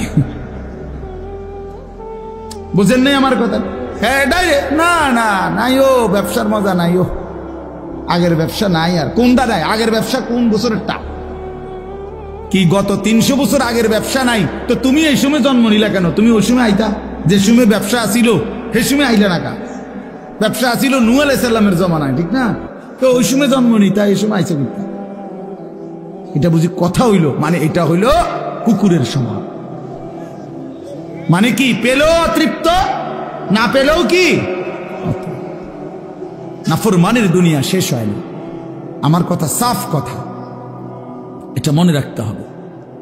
এজন্য দোস্ত বাপ, আমরা ফিকির করা চাই। আমি সব সময় এটা বলি, লোনা জলে তৃষ্ণা মেটে না। মানে যে পানি লবণাক্ত, ওই পানিতে তৃষ্ণা মেটে না। ঠিক হারামের মধ্যে, গুনাহের মধ্যে তৃপ্তি আসে না, তৃপ্তি আসে না। হ্যাঁ হ্যাঁ, সারা রাত উলঙ্গ ছবি দেখেও যুবক তৃপ্ত হয় না। এক সাগর মদ পান করেও মদখোর, নেশাখোর, ফুট্টাখোর, বাবাখোর, ডালখোর, ইয়াবাখোর, হারামখোর কোনোদিন তৃপ্ত হয় না। কিন্তু এক গ্লাস পবিত্র পানি এক গ্লাস তৃষ্ণার্ত ব্যক্তিকে তৃপ্ত করে দেয়। একজন স্ত্রী 60 বছর এক পুরুষের জীবন, 70 বছর এক পুরুষের জীবনে তৃপ্তি এনে দেয়। একজন বউ দিয়ে, হালাল স্ত্রী যেটা হালাল সেটা তৃপ্তি দেয়, যেটা হারাম সেটা কি দেয় না? তৃপ্তি দেয় না বাপ, সুখ দেয় না, গুনাহ ইজ্জত দেয় না, আল্লাহর নাফরমানি সম্মান দেয় না, সম্মান দেয় না। এজন্য আমরা প্রত্যেকের কাছে, আমিও বললাম আমার জন্য, আপনার জন্য, জওয়ান বুড়ো সবার জন্য, আমরা আখেরাতের ফিকির করা চাই। আমাদের জিন্দিগি আখেরাত। আমরা মুসলমান, আমরা মুমিন, আমাদেরকে আল্লাহ বানাইছেন আখেরাতের জন্য। এজন্য পুরা কোরআনুল কারীমে আল্লাহ তাআলা আমাদেরকে বারবার ডেকে ডেকে আমাদেরকে আখেরাতের সন্ধান দিছেন, ইবাদতের সন্ধান দিছেন। বলছেন বান্দা এটা করো, এটা ছাড়ো, এটা করো, এটা ছাড়ো, এটা করো, এটা ছাড়ো, বিনিময়ে আমি তোমারে মুত্তাকি বানাবো, আমি তোমারে জান্নাতি বানাবো, আমি তোমার আখেরাত সাজায় দেব, আমি তোমার পরকালে তোমার সম্মানের জিন্দেগি দান করব। এই একটা আয়াত আমি পড়ছি। এবার এই আয়াতের অল্প একটু কথা শোনেন, তাইলে আমার কথা শেষ। মাহে রমজানকে সামনে রেখে মূলত এই আয়াতটা পড়ছি। আমরা যদি এটা বুঝি বাপ, আর অল্প একটু সময় কোরআনুল কারীমের এই একটি আয়াত আমি আপনাদের সামনে পড়লাম। সূরা বাকারার 183 নম্বর আয়াত, দ্বিতীয় পারায়, দ্বিতীয় সূরা। আল্লাহ তাআলা বলতেছেন, ইয়া আইয়ুহাল্লাযীনা আমানু, হে ঈমানদারগণ, মানে আমাদেরকে ডাকছে, হে ঈমানদারগণ, হে মুমিনগণ। এই কথা বলাতে এখানে আমরা বাদ পড়লাম কে? কথা বলেন না কেন? এখানে এখানে আমরা বাদ পড়ছি কেউ না? আলহামদুলিল্লাহ আমরা কেউ বাদ পড়ি নাই। তাহলে আমাদেরকে বলছে হে ঈমানদারগণ। এবার আল্লাহ বলেন কুতিবা আলাইকুমুস সিয়াম, অন্য কেউ নয়, আমি আল্লাহর পক্ষ থেকে, আমার পক্ষ থেকে তোমাদের উপরে রোজা ফরজ করা হলো। তোমাদের উপরে রোজা ফরজ করা হলো। আল্লাহ তাআলা বিষয়টার গুরুত্ব দিয়েছেন যে বান্দা খামখেয়ালি মনে করো না, আমি আল্লাহ ফরজ করছি, আমি আল্লাহ ফরজ করছি। কথা বুঝ? ওই দেখেন ওই মাসুম যাও তোমার পিছনে ও পিচ্ছি পাঞ্জাবিওয়ালায় নিচে দিয়া মোবাইলে ছবি উঠাও, মাটির তলে উঠাও, তুমি তো শুধু চাই প্লাস্টিক কোথাকার একটা ফালতু। মানে কিছু মানুষের আরো 2-3 জন দেখছি এইটা ছাড়ে না, মোবাইল ছাড়তেই পারে না। কি আশ্চর্য! মানে এটা এক ধরনের মানুষের স্বভাব কিছু মানুষ। হ্যাঁ হ্যাঁ, না না রোগ না, মানে এটা এক ধরনের মানসিকতা হলো যে হুজুর মূল কথা হলো আমি আসলে কারো কথাই শুনি না, তা আপনি হঠাৎ আপনার কথা শুই না আমার সিরিয়াল নষ্ট করতে আমি চাই না। আমার জিন্দিগির একটা সৌন্দর্য আছে, আমি কারো কথা মানি না, কারো কথা শুনি না। কাজেই আপনি তারও কত বালা হুজুর কইছে আমি ছাড়ছি না, আর আপনাদের বুড়া হুজুর আইছেন মিয়া বৃন্দাসরতে, আপনি আমার ঠিক করে লাগেন তোর মিয়া। এই গাদ্দার মানসিকতায়, গাদ্দার সিদ্ধান্তই নিয়েছেন আমার বাপ। আমি একটা মিনিট বুঝাই, না না খাওয়ার জন্য একটা জিনিস বুঝাইতে চাচ্ছি। হাদিসের মধ্যে আছে আল্লাহ নবী সাল্লাল্লাহু আলাইহি সাল্লাম বলছেন কিছু মানুষের দিল কালকুজে মিরবাদান, এই শব্দটা নবীজি বলছেন কিছু মানুষের অন্তর হয় এরকম, এই যে এইটা যেরকম উল্টায় রাখলাম এখন এরকম, মানে গ্লাস উল্টানো, গ্লাস উল্টানো, জগ উল্টানো, বালতি উল্টানো, মগ। এই শব্দের অর্থ হইল এইটা যদি এখন এমনি রাখে, মানে কোন একটা গ্লাসে, তাহলে এইটার উপরে যদি আটলান্টিক মহাসাগরের পানিও ফালায় পূর্বে, এটা কেন? এই নবীজির কালকুজে মিরবাদান, কিছু মানুষের দিল থাকে এমন উল্টানো যে এইটারতে পৃথিবীর সমস্ত আল্লাহর কথা, ওলামায়ে কেরামের সব কথা কিছুই তার কলিজায় আর ঢোকে না, কারণ কি হয়ে গেছে? এবার তো আটলান্টিক সাগরের পানি তো আর ঢোকে। লা ইয়ারিফু মারুফান ওয়ালা ইউনকিরু মুনকারান, নবীজি বলেন এই উল্টানো দিলে আর কোনো নেক কাজ তার কাছে বুঝে আসে না, কোনো গুনাহের কাজ আর ছোটে না। রাগ হইয়েন না ভাইয়া, আমি অনুরোধ করলাম বুঝতে শিখেন। শুধু আমি উপরের দিকে তাকাইয়া আমার মতো বলে গেলাম, আমি এটার মানুষ না। ব্যক্তিগতভাবে আমার কথা হলো আমার শ্রোতা আমার আমানত, আমার সময় আমার আমানত। অতএব আমি এর জন্য সবার দিকে নজর রাখি, আল্লাহর কথার প্রতি মনোযোগী হইতে হবে। আল্লাহর নবী সাল্লাল্লাহু আলাইহি ওয়াসাল্লাম, আপনি জিজ্ঞাসা করেন হুজুরদেরকে, নবীজি 5 ওয়াক্ত নামাজের পরে আজীবন নবীজি একটা দোয়া, যে দোয়াগুলো নবীজি করতেন এর মধ্যে একটা দোয়া এইটা যে ইয়া মুকাল্লিবাল কুলুব সাব্বিত কলবি আলা দীনি, হে অন্তর সমূহের পরিবর্তনকারী আল্লাহ, আপনি আমার অন্তর, আমার দিল আপনার দ্বীনের উপরে মজবুত রাখেন। আল্লাহ, সুখে থাকি দুঃখে থাকি, আনন্দে থাকি বেদনায় থাকি, রাতে কিংবা দিনে, আলোতে কিংবা অন্ধকারে, একাকিতে কিংবা প্রকাশ্যে, হ্যাঁ ঘরে কিংবা মাঠে, নিচে কিংবা উপরে, সর্বাবস্থায় যেন আপনার গোলামি করি, আপনার সেজদা করি, আপনাকে যেন না ভুলি। আল্লাহ এমন একটা মজবুত দিল আপনি আমারে দান করেন। নবীজিটা দোয়া করতেন, দোয়া করতেন। এজন্য আল্লাহর কাছে চাইতে হয় তৌফিক। আল্লাহুম্মা আইন্নি আলা যিকরিকা ওয়া শুকরিকা ওয়া হুসনি ইবাদাতি।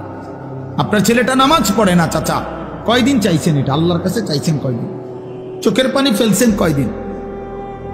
অঝরে কাঁদছেন কয়দিন? ছেলের বিদেশের লাইগা কতজন হুজুরে কইছেন? ফুলার নামাজের লাইগা কয়জন হুজুরে কইছেন? বলেন। দোতলার ছাদ ডালাই এটা কইছেন কতজনের? ভাই দোয়া কইরো দোতলার ছাদ ডালাই, খাস একটা দোয়া করো। কিটা খাস দোয়া? কিটা আবার ছাদ ডালার মধ্যে আবার খাস দোয়া কি? মানে যাতে করে এমন ভাবে ডালাই হয়, ডালার লগে যেন নিচের দিকে ছাপ দিয়ে হয়ে যায়। খাস দোয়া নাই, এটা একবার জাঁতা দিয়ে যেন এটা নিচের দিকে যায়, এটা যেন ডাইবা যায় আর কি। শক্তর সাফে এমন শক্ত যেন হয় যেন এটা সাফের লগে ডাইবা যায়। দুনিয়া দুনিয়া নিয়ে এই পরিমাণ দোয়া চাইলেন, আখিরাতের দোয়া কই চাইলেন? কয়দিন বলছেন হুজুর দোয়া করেন বিবি যেন পর্দানসীন হয়, ছেলেটা যেন নামাজি হয়, মেয়েটা যেন চরিত্রবান হয়, ছেলের বউ যেন নেককার হয়, নাতি নাতনি যেন কোরআন পড়নেওয়ালা হয়। কয়দিন বলছেন? আখিরাত চাইলেন কয়দিন? দুনিয়া চাইলেন কয়দিন? কয়দিন চাইলেন? এজন্য ইনসাফের সাথে ভাববেন। তো আল্লাহ তাআলা বলেন, ইয়া আইয়ুহাল্লাযীনা আমানু কুতিবা আলাইকুমুস সিয়াম, বান্দা আমি ফরজ করেছি, এটা আমার ফরজ, রমজান রোজা তোমাদের উপরে ফরজ করা হলো। কামা কুতিবা আলাল্লাযীনা মিন ক্বাবলিকুম, আল্লাহ বলেন ঘাবড়াইও না বান্দা, পারবা। হঠাৎ করে লাভ দিয়ে উঠতো না যে আমি 8টার থেকে 9টা বাজতেই নাস্তা দেরি হলে আমার মাথা গরম হয়ে যায় হুজুর, আমি পারতাম না। আল্লাহ বলে না, পারবা। তোমাদের পূর্বেও সমস্ত ইমানদার বান্দাকে আমি আল্লাহ এই রোজা ফরজ করেছিলাম, তারা যেহেতু পারছে তুমিও পারবা। এবার আল্লাহকে বললাম, আল্লাহ যদি বলেন, আল্লাহ বলতেছেন যদি বলেন আল্লাহ হঠাৎ করে আমারে উপোস, এই যে 11 মাস কি সুন্দর খাওয়াইলেন পড়াইলেন, হঠাৎ করে আমার খানা পানি, আমার হালাল স্ত্রীর সাথে আমার সম্পর্ক বন্ধ করে দিলেন কেন একটা লম্বা সময়? আল্লাহ বলেন, বান্দা অভাবের কারণে না, আমার ভান্ডারে কমে গেছে এই জন্য না, বরং লাআল্লাকুম তাত্তাকুন, আমি আল্লাহ এই রোজার মাধ্যমে, রমজানের মাধ্যমে 1 মাসেই আমি আল্লাহ ওয়াদা দিচ্ছি তোমাকে মুত্তাকি বানাবো, আর 1 মাসের মুত্তাকি হলেই 1 মাসেই জান্নাতি বানায় দেব। 1 মাসে মুত্তাকি, 1 মাসে জান্নাত। লাআল্লাকুম তাত্তাকুন, এই 4টা কথা এখানে, মোট 4টা কথা। আমার আর অল্প একটু সময় দেন। এই 4টা কথা এখানে। 1, হে ঈমানদারগণ। 2, তোমাদের উপরে রোজা ফরজ করা হলো। 3, তোমাদের পূর্ববর্তীদের উপরেও ফরজ করা হয়েছিল। 4, তোমাদেরকে মুত্তাকি বানানো হবে। কয়টা কথা হইল? এই 4টা কথার 4টা সামান্য একটু ব্যাখ্যা বলি। 1 নাম্বার হলো, ইয়া আইয়ুহাল্লাযীনা আমানু, হে ঈমানদারগণ। প্রিয় ভাই আমার নওজোয়ান, এই কথাটা ইনসাফের সাথে 1টা মিনিট শুধু শুনেন। এই শব্দটা কোরআনুল কারীমের মধ্যে 89 বার আছে। 89, 8, 9। তাইলে আমার প্রশ্ন হইল, আল্লাহ তাআলা 89 বার কোরআনুল কারীমে আমাদেরকে ডাক দিছে, তোমারে ডাকছে, আমারে ডাকছে। আলাদা আলাদা চিন্তা করলে এখানে আমরা যারা বসছি আমাদের প্রত্যেককে ডাকছে, ডাকছে কিনা? হে ঈমানদার, হে ঈমানদারগণ, হে ঈমানদারগণ। 89 বার ডাকছে, 89 বার। 89 বার ডেকে কখনো বলছে নামাজ পড়তে, কখনো বলছে রোজা রাখতে, কখনো বলছে হজ করতে, কখনো বলছে গুনাহ ছেড়ে দিতে, কখনো বলছে আল্লাহ তাআলার ইবাদত করতে। এইভাবে 89 বার কোরআনুল কারীমের মধ্যে বলছে। 23 বছর লাগাইয়া বলছে। 30 পারা কোরআনের মধ্যে বলছে, জিব্রাইলের মাধ্যমে পাঠিয়ে বলছে, প্রিয় নবী সাল্লাল্লাহু আলাইহি সাল্লামের কাছে নাজিল করে বলছে। কোরআন শরীফের একটা আয়াত আছে, আয়াতে আল্লাহ জিজ্ঞেস করছে আমাদেরকে, ফাবি আইয়ি হাদিসিম বাদাহু ইউমিনুন। এই প্রশ্নের উত্তর আপনারা দিবেন এখন। আল্লাহ বলছে, বান্দা এই যে আমি মনে করো এক একটা কথা 89 বার বললাম, 80 বার, 82 বার আমি আল্লাহ নামাজের কথা বললাম, 23 বছর আমি কোরআন নাজিল করলাম, 30 পারা কোরআন নাজিল করলাম, আমি আল্লাহ আমার রাসূলের কাছে নাজিল করলাম, শ্রেষ্ঠ ফেরেশতা দিয়ে নাজিল করলাম। আল্লাহ এবার জানতে চাইছে, ফাবি আইয়ি হাদিসিম বাদাহু ইউমিনুন, আমার বান্দা বলো না এরপরে আমি আর কোন কিতাব নাজিল করিলে, এর চাইতে দামি আর কি নাজিল করিলে, এর চাইতে দামি আর কোন রাসূলের কাছে পাঠাইলে, এর চাইতে দামি আর কোন ফেরেশতা দিয়া পাঠাইলে। 23 বছর বলার পরে আর কত বছর বললে? 30 পারা কোরআন নাজিল করার পরে আর কত পারা নাজিল করিলে? 89 বার বলার পরে আর কতবার বললে? 82 বার বলার পরে আর কতবার বললে? তুমি বান্দা বলো আমার কথা মেনে নিতা? আল্লাহ জানতে চাইছে, কোরআন শরীফের আয়াত। ফাবি আইয়ি হাদিস 29 পারায় ওই সূরাটা আছে, ওই সূরা মুরসালাত, ওই সূরার মধ্যে আল্লাহ এটা জিজ্ঞেস করছে, বান্দা বলো না আমি আল্লাহ আর কি বললে, কেমনে বললে, আর কতবার বললে তুমি আমার কথা মেনে নিতা। অতএব বাপ যারা নামাজ পড়েন না, নওজোয়ান ভাই তোমরা যারা নামাজ পড়ো না, দোস্ত ইনসাফের সাথে এই রাত অন্ধকারে একাকী একটা মিনিটের জন্য হলো যদি মায়ের বুকের দুধ পান করে থাকো ভাইয়া, তো একবার হলো যদি মুসলমানের ঘরে জন্ম নিয়ে থাকো বন্ধু, একবার হলো ভাইবো যে তোমার আল্লাহ তোমার কাছে জানতে চাইছে যে বান্দা আমি আর কতবার বললে, আমি আর কত পারা নাজিল করিলে। আমি 23 বছর বলে গেলাম, 23 বছর বলার পরও যেহেতু হয় নাই, তুমি বলে দাও বান্দা আমি আল্লাহ আর কতবার বললে, কত বছর বললে তুমি আমাকে মেনে নিতা, আমার কথাগুলো মেনে নিতা। কি বলবে? হ্যাঁ কি জবাব দিবেন বলেন? জবাব দেন। বেনামাজি জবাব দেন, সুদখোর জবাব দেন, এই হারামখোর জবাব দেন, বলেন। আর কত বছর বললে, কতবার বললে সুদ ছেড়ে দিতেন, আর কতবার বললে মিথ্যা ছেড়ে দিতেন। যেই বোনেরা বেপর্দা, ওই বেহায়া বেপর্দা নারীকে জিজ্ঞাসা করেন, এই অসভ্য বেহায়া নারী আর কতবার বললে তুই পর্দা করতি বোন, বল, বলে। আহ কিভাবে সম্ভব? আমি জিন্দেগিতে বহুত চিন্তা করে দেখছি, আমি বহুত ভাবছি, বিশ্বাস করেন। একটা মুসলমানের বাচ্চা মুসলমানের ঘরে জন্ম নিয়া, মুসলমান পরিচয় দিয়া, খোদার 365 দিনে 1 বছর কোনদিন ফজরের নামাজ একদিনও পড়লো না, মুসলমানের বাচ্চা এত বড় জানোয়ার কেমনে হইল? আমি এই কথাটা রীতিমতো আমার মন চাই যে ডক্টরেট করি, যেটা বুঝতে, যেটা পিএইচডি করা দরকার, যে কিভাবে সম্ভব মানুষের বাচ্চা কেমনে এত বড় হাইওয়ান হয়। আরে কোন কি ওমিয়া, এটা কিটা আসল? আমি কোনোভাবে কোনো ক্যালকুলেশন দিয়া এটা মিলাইতারি না। একটা বছর বেটা তুই নাফরমান, কোনদিন ফজরের নামাজ পড়লি না, আরে তুই কি মানুষের বাচ্চা রে? এটা কিভাবে সম্ভব ভাইয়া? ওই কোন মার ঘরে জন্ম নিল? আহা, তার মা কোথায়, তার বাবা কোথায়? কিভাবে সম্ভব? ওই মা কেমনে মেনে নিল, ওই বাবা কেমনে মেনে নিল? 16 বছর 18 বছর আপন ঘরে, মা বাবার ঘরে ঘুমায় সন্তান, কোনদিন ফজরের নামাজ পড়ে না, মায়ের চোখেও 1 ফোঁটা পানি নাই, বাবার চোখেও 1 ফোঁটা পানি নাই। আহ, মা বাপ কেমনে মেনে নিল? সন্তানে বা কেমনে মেনে নিল? এভাবে কেমনে আল্লাহকে ভুলে গেল? ইয়া আইয়ুহাল ইনসান মা গাররাকা বিরাব্বিকাল কারীম। রব্বুল আলামিন বলে, বান্দা, হে মানুষ, আমার মতো দয়ালু মেহেরবান মনিব থেকে কে তোমাকে ধোঁকা দিল? কে দিল? এত বড় আসমান দিয়ে আমি আল্লাহ সাজাইলাম, এত বড় জমিন আমি আল্লাহ তোমার জন্য বিছিয়ে দিলাম, এত বড় কায়নাত আমি রব্বুল আলামিন বানাইলাম, বিনিময়ে আমি বুঝি একটা সেজদা পাইলাম না। কেমনে পারলা বান্দা? মা গাররাকা বিরাব্বিকাল কারীম।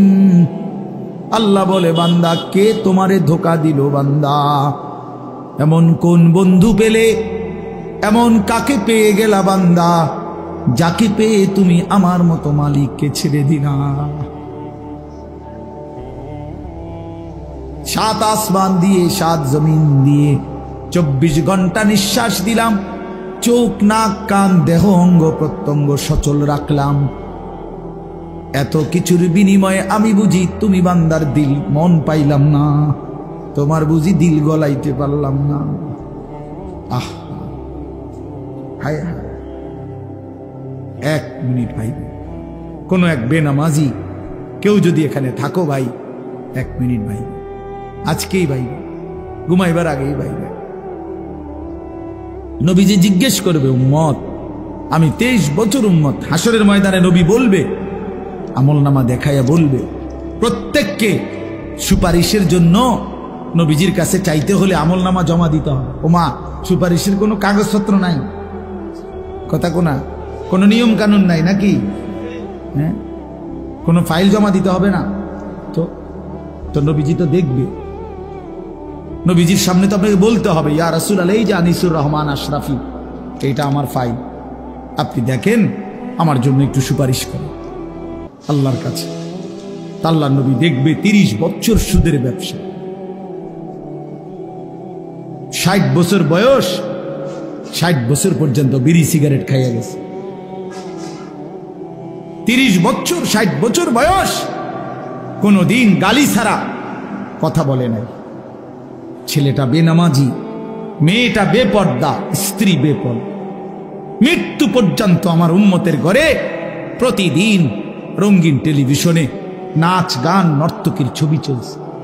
তার ছেলে মেয়ে নাতি নাতনি বসে নাচ গান নাটক সিনেমা দেখে গেছে। কোনদিন গালি ছাড়া কথা বলে না। হালাল রোজগার বলতে কিছু নাই। ফজরের নামাজ 1000 পৃষ্ঠা উল্টাইও, ফজরের নামাজ বলতে কিছু নাই। আল্লাহর কসম, আমরা উর্দু কিতাবে পড়ছি, নবীজি চোখের পানি ফেলে দিবে, নবী কাঁদবে, আল্লাহর নবী কাঁদবে, বলবে, উম্মত, আমি সেই নবী যে 23 বছর তোদের জন্য কেঁদেছিলাম। আমি সেই নবী যে পেটে ক্ষুধার কষ্টে 2টা পাথর বাঁধছিলাম। আমি সেই নবী তায়েফের রক্তে যে সমস্ত শরীর রক্তাক্ত করেছিলাম। উহুদের দান শহীদ করা রক্ত নিয়ে ময়দানে পড়েছিলাম বেহুশ হয়ে। আমার এত রক্ত, আমার এত চোখের পানি, আমার এত ক্ষুধার কষ্টের বিনিময়ে উম্মত এই আমলনামা, তুমি আমারে এত বড় বেইজ্জতি কেমনে করলে? আমি কেমনে আমার আল্লাহর সামনে এটা দেখাবো যে আয় মাওলা, এটা শ্রেষ্ঠ নবীর, শ্রেষ্ঠ উম্মতের আমলনামা? বলে, কোন বাপ যদি 8 বছর ছেলেটাকে ইউনিভার্সিটিতে পড়ায়, তো গরিব বাপ তার ছেলেটাকে মনে করেন ভিটা মাটি বসত সব বেচ্চা, নিজে না খাইয়া ছেলেটার 1 লাখ লাখ টাকা পড়ালেখার খরচ দিছে। 8 বছর পরে, 6 বছর পরে বাপ রেজাল্ট সার্টিফিকেট দেখতেছে যে ফেল। ওই বাপ কি পরিমাণ কাঁদবে? ওই বাপ কি পরিমাণ কাঁদবে? ওই বাপ বলবে না যে, বাপ, আমি তোরে মানুষ করার জন্য, তোর পড়ালেখার খরচ দেওয়ার জন্য ভিটাটা বেচা ফেলছি, মাটিটা বিক্রি করে ফেলছি, আমি জীবনে কোনো সুখের নাগাল পাই নাই। এই বছরও ভাই, এই গত হজ্জেও এক জিদ্দা থাকে এক প্রবাসী ভাই, আমি তো হজ উমরার সফরে গেলে প্রবাসীদের রুমে রুমে যাই, আমি আজ 32 বছর সৌদি আরব জিদ্দায় পড়ে আছি। কেউ 18 বছর, কেউ 16 বছর। জীবনের এই সুখের সময়টা যারা কাটাইছে বিদেশের জমিনে, যৌবনের পুরাটা টাইম শেষ করে দিছে বাপ, বিনিময়ে সেই বাপ যখন দেখে তার ছেলেটা ফেল, তখন সে বলবে, বাপ, তুই আমার এটা কি দেখাইলি? তুই আমার এতগুলো টাকা, তুই আমার এত বড় বেইজ্জতি কেমনে করলি বাপ? এটা বলবে না? তো নবী সাল্লাল্লাহু আলাইহি সাল্লামও বলবে, খোদার কসম নবীজিও বলবে, আল্লাহর কসম নবীও বলবে যে, উম্মত, তুমি আমার এত বড় বেইজ্জতি কেমনে করলে? আমার এতগুলো চোখের পানির এভাবে কেমনে ফিরায় দেব? এই জন্য একজনই, আমি আবারও বলছি, আমি সংখ্যায় বিশ্বাসী না। কয়জন শুনছে? খোদার কসম আমার এটা কোনো ফিকির না, আমি এক ফিকিরের বিশ্বাসী, যে একজনই বুঝেন, একজন প্রিয় নবী সাল্লাল্লাহু আলাইহি সাল্লাম এবং সাহাবায়ে কেরামের কলিজার মধ্যে এই ফিকির ছিল মৃত্যু পর্যন্ত, যে আল্লাহ পাকের এক এক বান্দা কিভাবে জাহান্নাম থেকে বাঁচে। এটাই ফিকির, এটাই আমাদের জিন্দেগি। হাদিসের মধ্যে আছে, আল্লাহর নবী সাল্লাল্লাহু আলাইহি ওয়াসাল্লাম তিনি বলছেন, ওয়া আনা আখিযুন বিহুজাজিকুম। এবছর ইজতেমার মাঠে দ্বিতীয় দিন মাগরিবের নামাজের পরে আমাদের দাওয়াত ও তাবলীগের বিশ্ববিখ্যাত মুরব্বী হযরত মাওলানা আহমদ লাট সাহেব দামাত বারাকাতুহুমুল আলিয়া এই বয়ানে এটা বলছিলেন। আমি নিজে মাঠে বসে শুনছি যে আল্লাহর নবী সাল্লাল্লাহু আলাইহি সাল্লামের হাদিস, এটা আমরাও পড়ছি।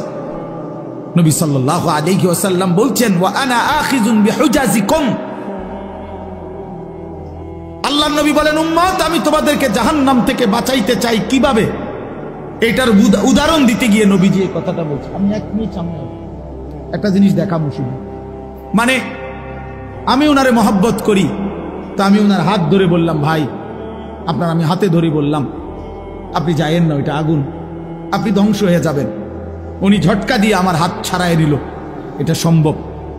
আমি ওনার ঘাড়ে হাত দিলাম, কাঁধে হাত দিলাম, ভাই আল্লাহর দোহাই আপনি যাইয়েন না, ধ্বংস হয়ে যাবেন, ওইটা আগুন। উনি আমার কাঁধের থেকে হাত সরাইয়া ফেলে দিল, এটাও সম্ভব।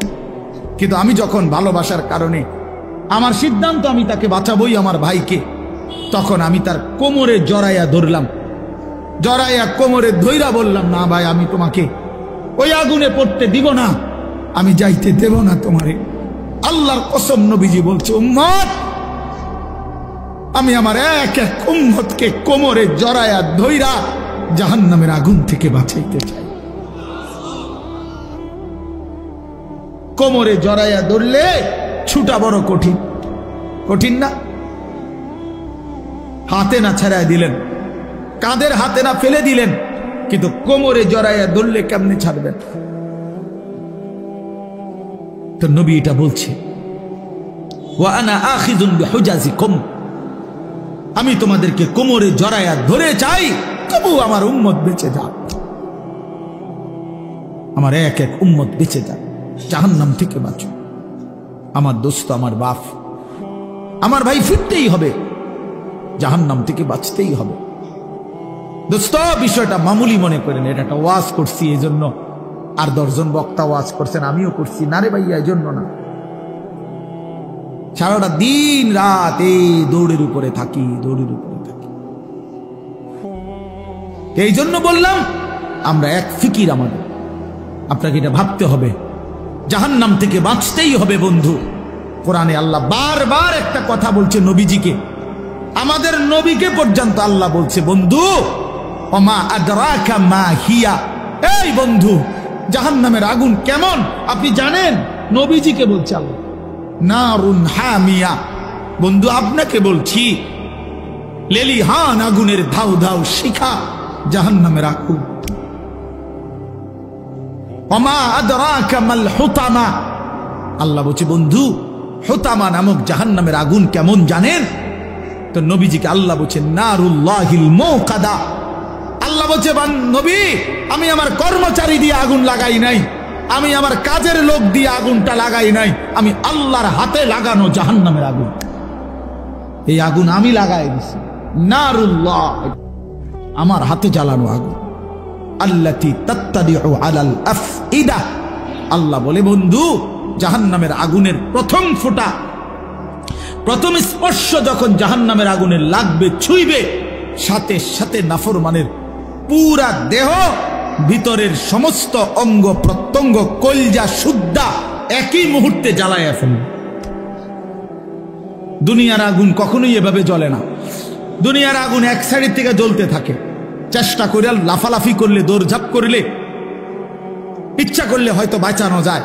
এটুকু পুড়ে গেছে, বাকিটা বাইচা গেছে, এটুকু পুড়া গেছে, বাকিটা বাইচা গেছে, আঙ্গুলগুলো পুড়া গেছে, বাকিটা বাইচা গেছে, ঠিক না? দুনিয়ার আগুন এরকম ধীরে ধীরে পড়ে, ধীরে ধীরে ধীরে ধীরে। কিন্তু আল্লাহর কসম, আল্লাহ কোরআনে বলছে জাহান্নামের আগুন যখন প্রথম সেকেন্ড স্পর্শ করবে, কলজা সুদ্ধা ভেতর বাহির পুরাটা একসাথে প্রথম মুহূর্তেই জ্বালায় ফেলে। লাভ দিবেন, দৌড়াবেন না, ইন্নাহা আলাইহিম মুসাদা ফি আমাদিম মুমাদ্দাদা, আল্লাহ বলেন আগে জাহান্নামের মোটা খুঁটিতে বান দেওয়া হবে, এরপরে আগুন জ্বালানো। হ্যাঁ, এটা কোরআন শরীফের আয়াত। খুযুহু ফাগুল্লু, আল্লাহ বলে ফেরেশতাদেরকে জাহান্নামীকে ধরো এবং বাঁধো, সুম্মাল জাহিমা সাল্লু, এরপরে লাথি দিয়া জাহান্নামে ছুঁড়ে মারো। কোরআন শরীফের আয়াত। খামখেয়ালি করেন না ছেলেরা, খামখেয়ালি করেন না। হ্যাঁ, একটা মোবাইল, একটা নারী, একটা ছবি, একটা উলঙ্গ দৃশ্য দোস্ত, এটুকুতে এমন সুন্দর জীবন নষ্ট করে দিও না। একটা মোটর সাইকেল দিয়া জিন্দিগি শেষ করে দিও না। মোটর সাইকেল একটা পাইলে কুত্তার মতো এটারে চালা, এমন জোরে ছাড়ে এটারে মনে হয় যেন কুকুরে কামড় দিছে, এই জন্য এটা এত জোরে ছাড়ছে। আশ্চর্য, এটা কি ব্যারাম? এটার কোনো যুক্তি তো থাকতে হবে, বলেন, একটা যুক্তি তো থাকা চাই।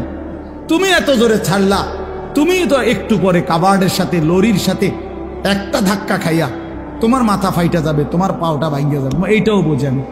আর যদি বলে যে এত জোরে চালাইছি মানুষে যাতে দেখে, তো মানুষে বা দেখবো কেমনে? দেখতে দেখতে তো তুমি নিমসা। মা কথা বোঝেন না মা। আমি মনে করেন মাত্র পজিশন নিলাম যে আমি সামু হেতের মোটর সাইকেলটা, হেতে তো গেছে গা চান্দিরা, তা আমি কেমনে দৌড়াবো তোমার ভিসি ভিসিরা চাইতাম বললে তোমার এই কারবারটা? তো এটা চাহে কে?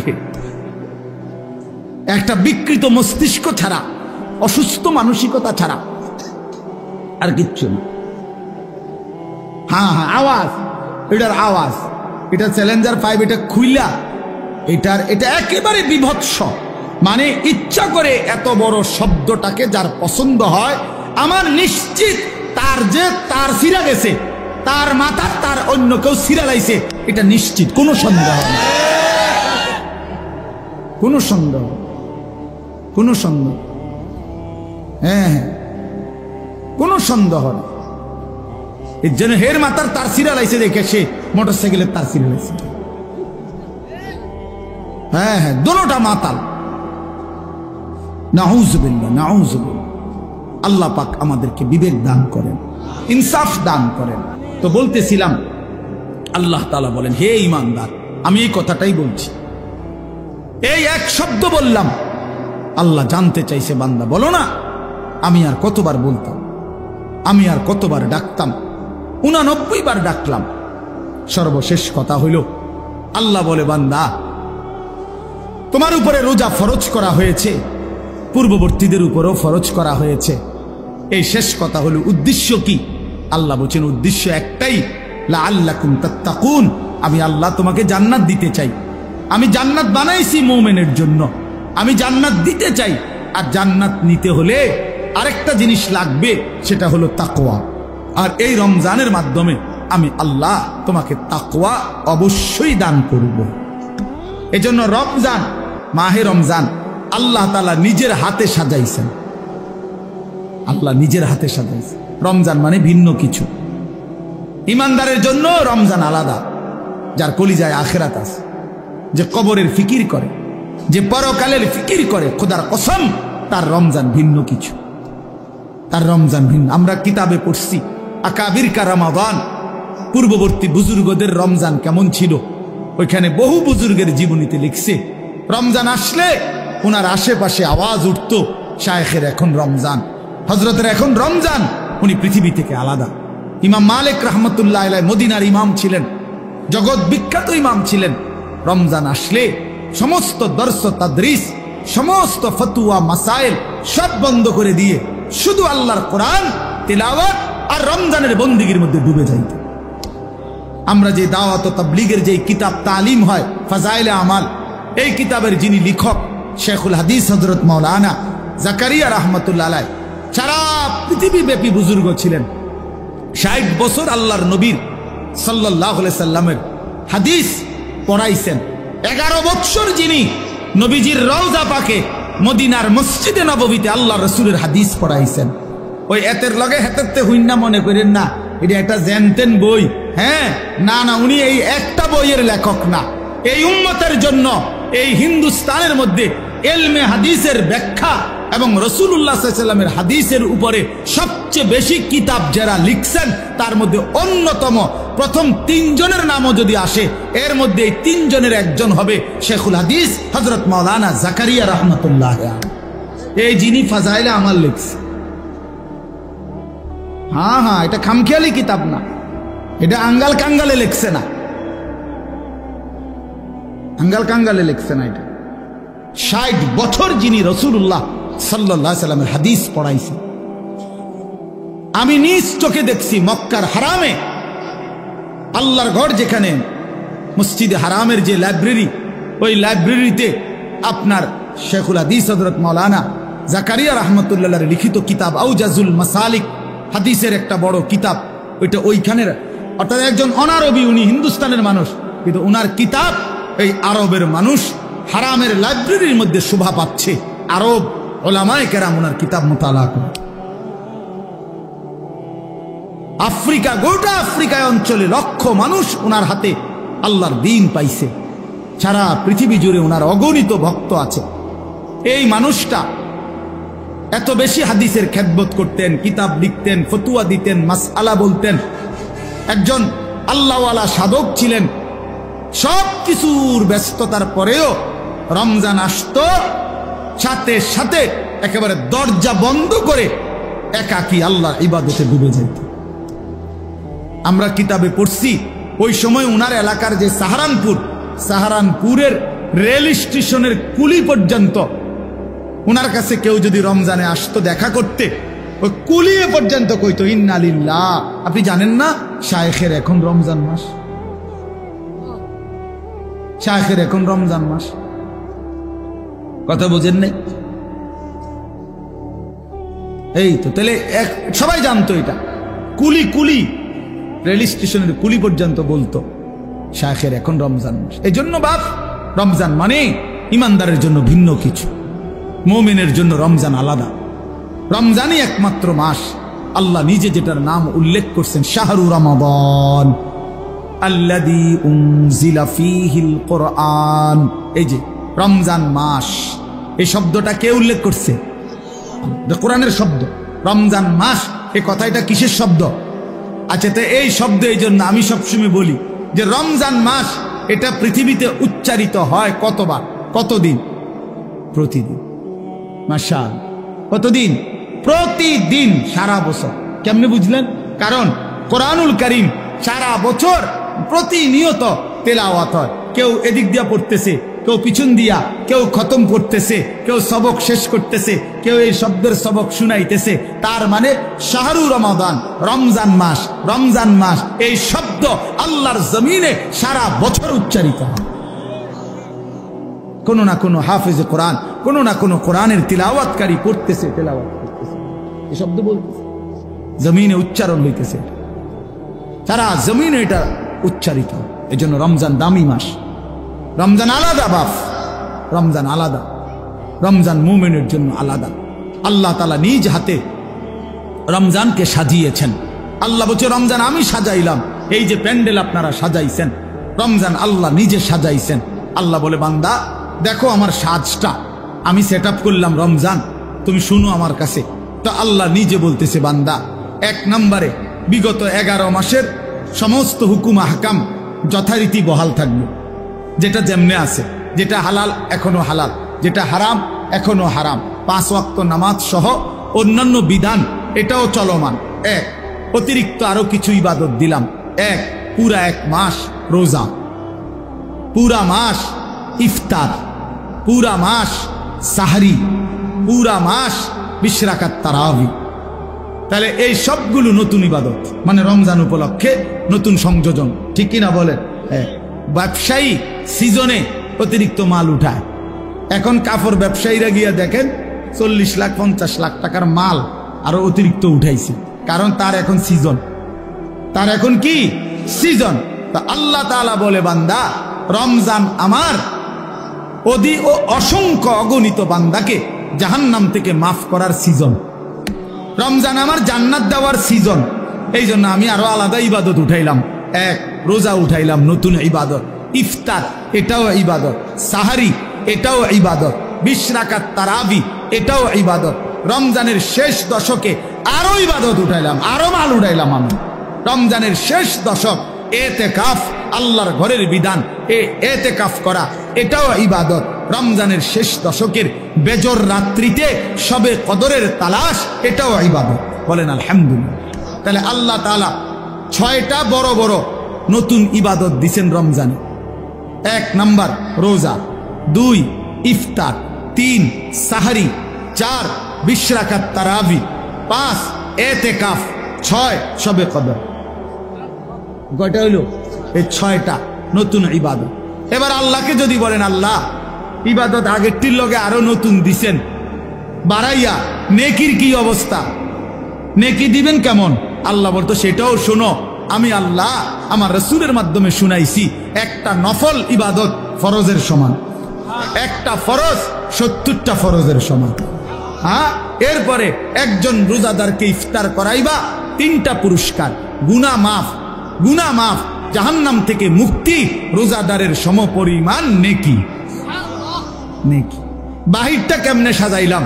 আল্লাহ বলে বাহিরটা সাজাইলাম হলো এই, জান্নাতের দরজা খুলে দিলাম, জাহান্নামের দরজা বন্ধ করে দিলাম, সব শয়তান এবং দুষ্ট জিন শেকলে বন্দি করে দিলাম, সব দিক বন্ধ কইরা 8 গাট বাইন্দা, দুয়ার খোলা শুধু একটা, সব দিক ক্লিয়ার, এদিক কোনো আন্দিয়া বাইরিবার জায়গা নাই, দরজা শুধু এইটা দিয়া ঢুকবা, এটা দিয়া বাহির হইবা।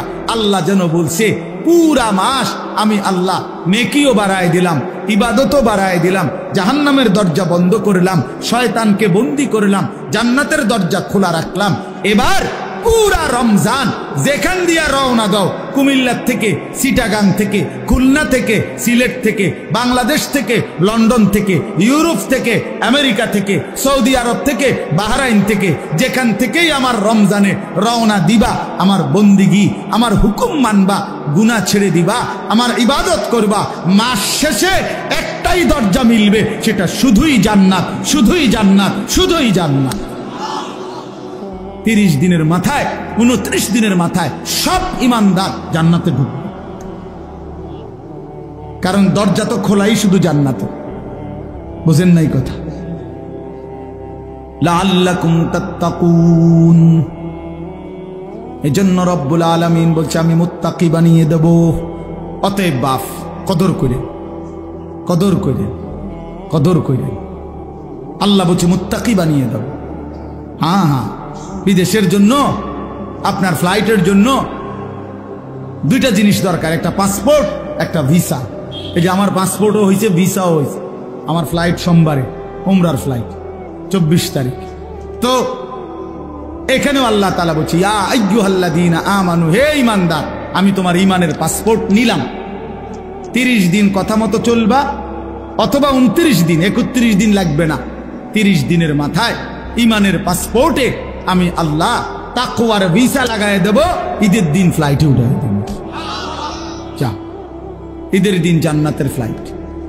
ফ্লাইট কোন দিন? ভিসা লাগবে কয় দিনে? 30 দিন, অথবা 29 দিন, 31 দিন। 31 দিন নেব না, 30 দিনে ভিসা, 29 দিনে ভিসা। এই জন্য আমরা রমজানকে কদর করব তো ইনশাআল্লাহ। সর্বশেষ অনুরোধ হইল আল্লাহর ওয়াস্তে নিজের মা বোন, নিজের স্ত্রী কন্যাকে এত বড় শ্রেষ্ঠতম রমজানে আল্লাহ রহমত দিতে চায়, মাগফিরাত দিতে চায়, জাহান্নাম থেকে নাজাত দেয়, আল্লাহ 70 গুণ নেকির পরিমাণ বাড়ায়া দেয়। বাপ, এই অবস্থায় যে মুসলমান, যে ইমানদার নারী মুসলিম পরিচয় দিয়ে বাজারে বাজারে, মার্কেটে মার্কেটে ঘুরে একজোড়া জুতার জন্য, একটা শাড়ির জন্য, একটা গহনার জন্য, একটা 3 পিসের জন্য, আল্লাহর কসম, আমার শায়েখ আল্লামা মুফতি মুশতাকুন নবী সাহেব হুজুর সব সময় বলে, হায় বোন, আহা মা বোন, হীরামণি মুক্তা ছেড়ে এক মাটির দলা নিল।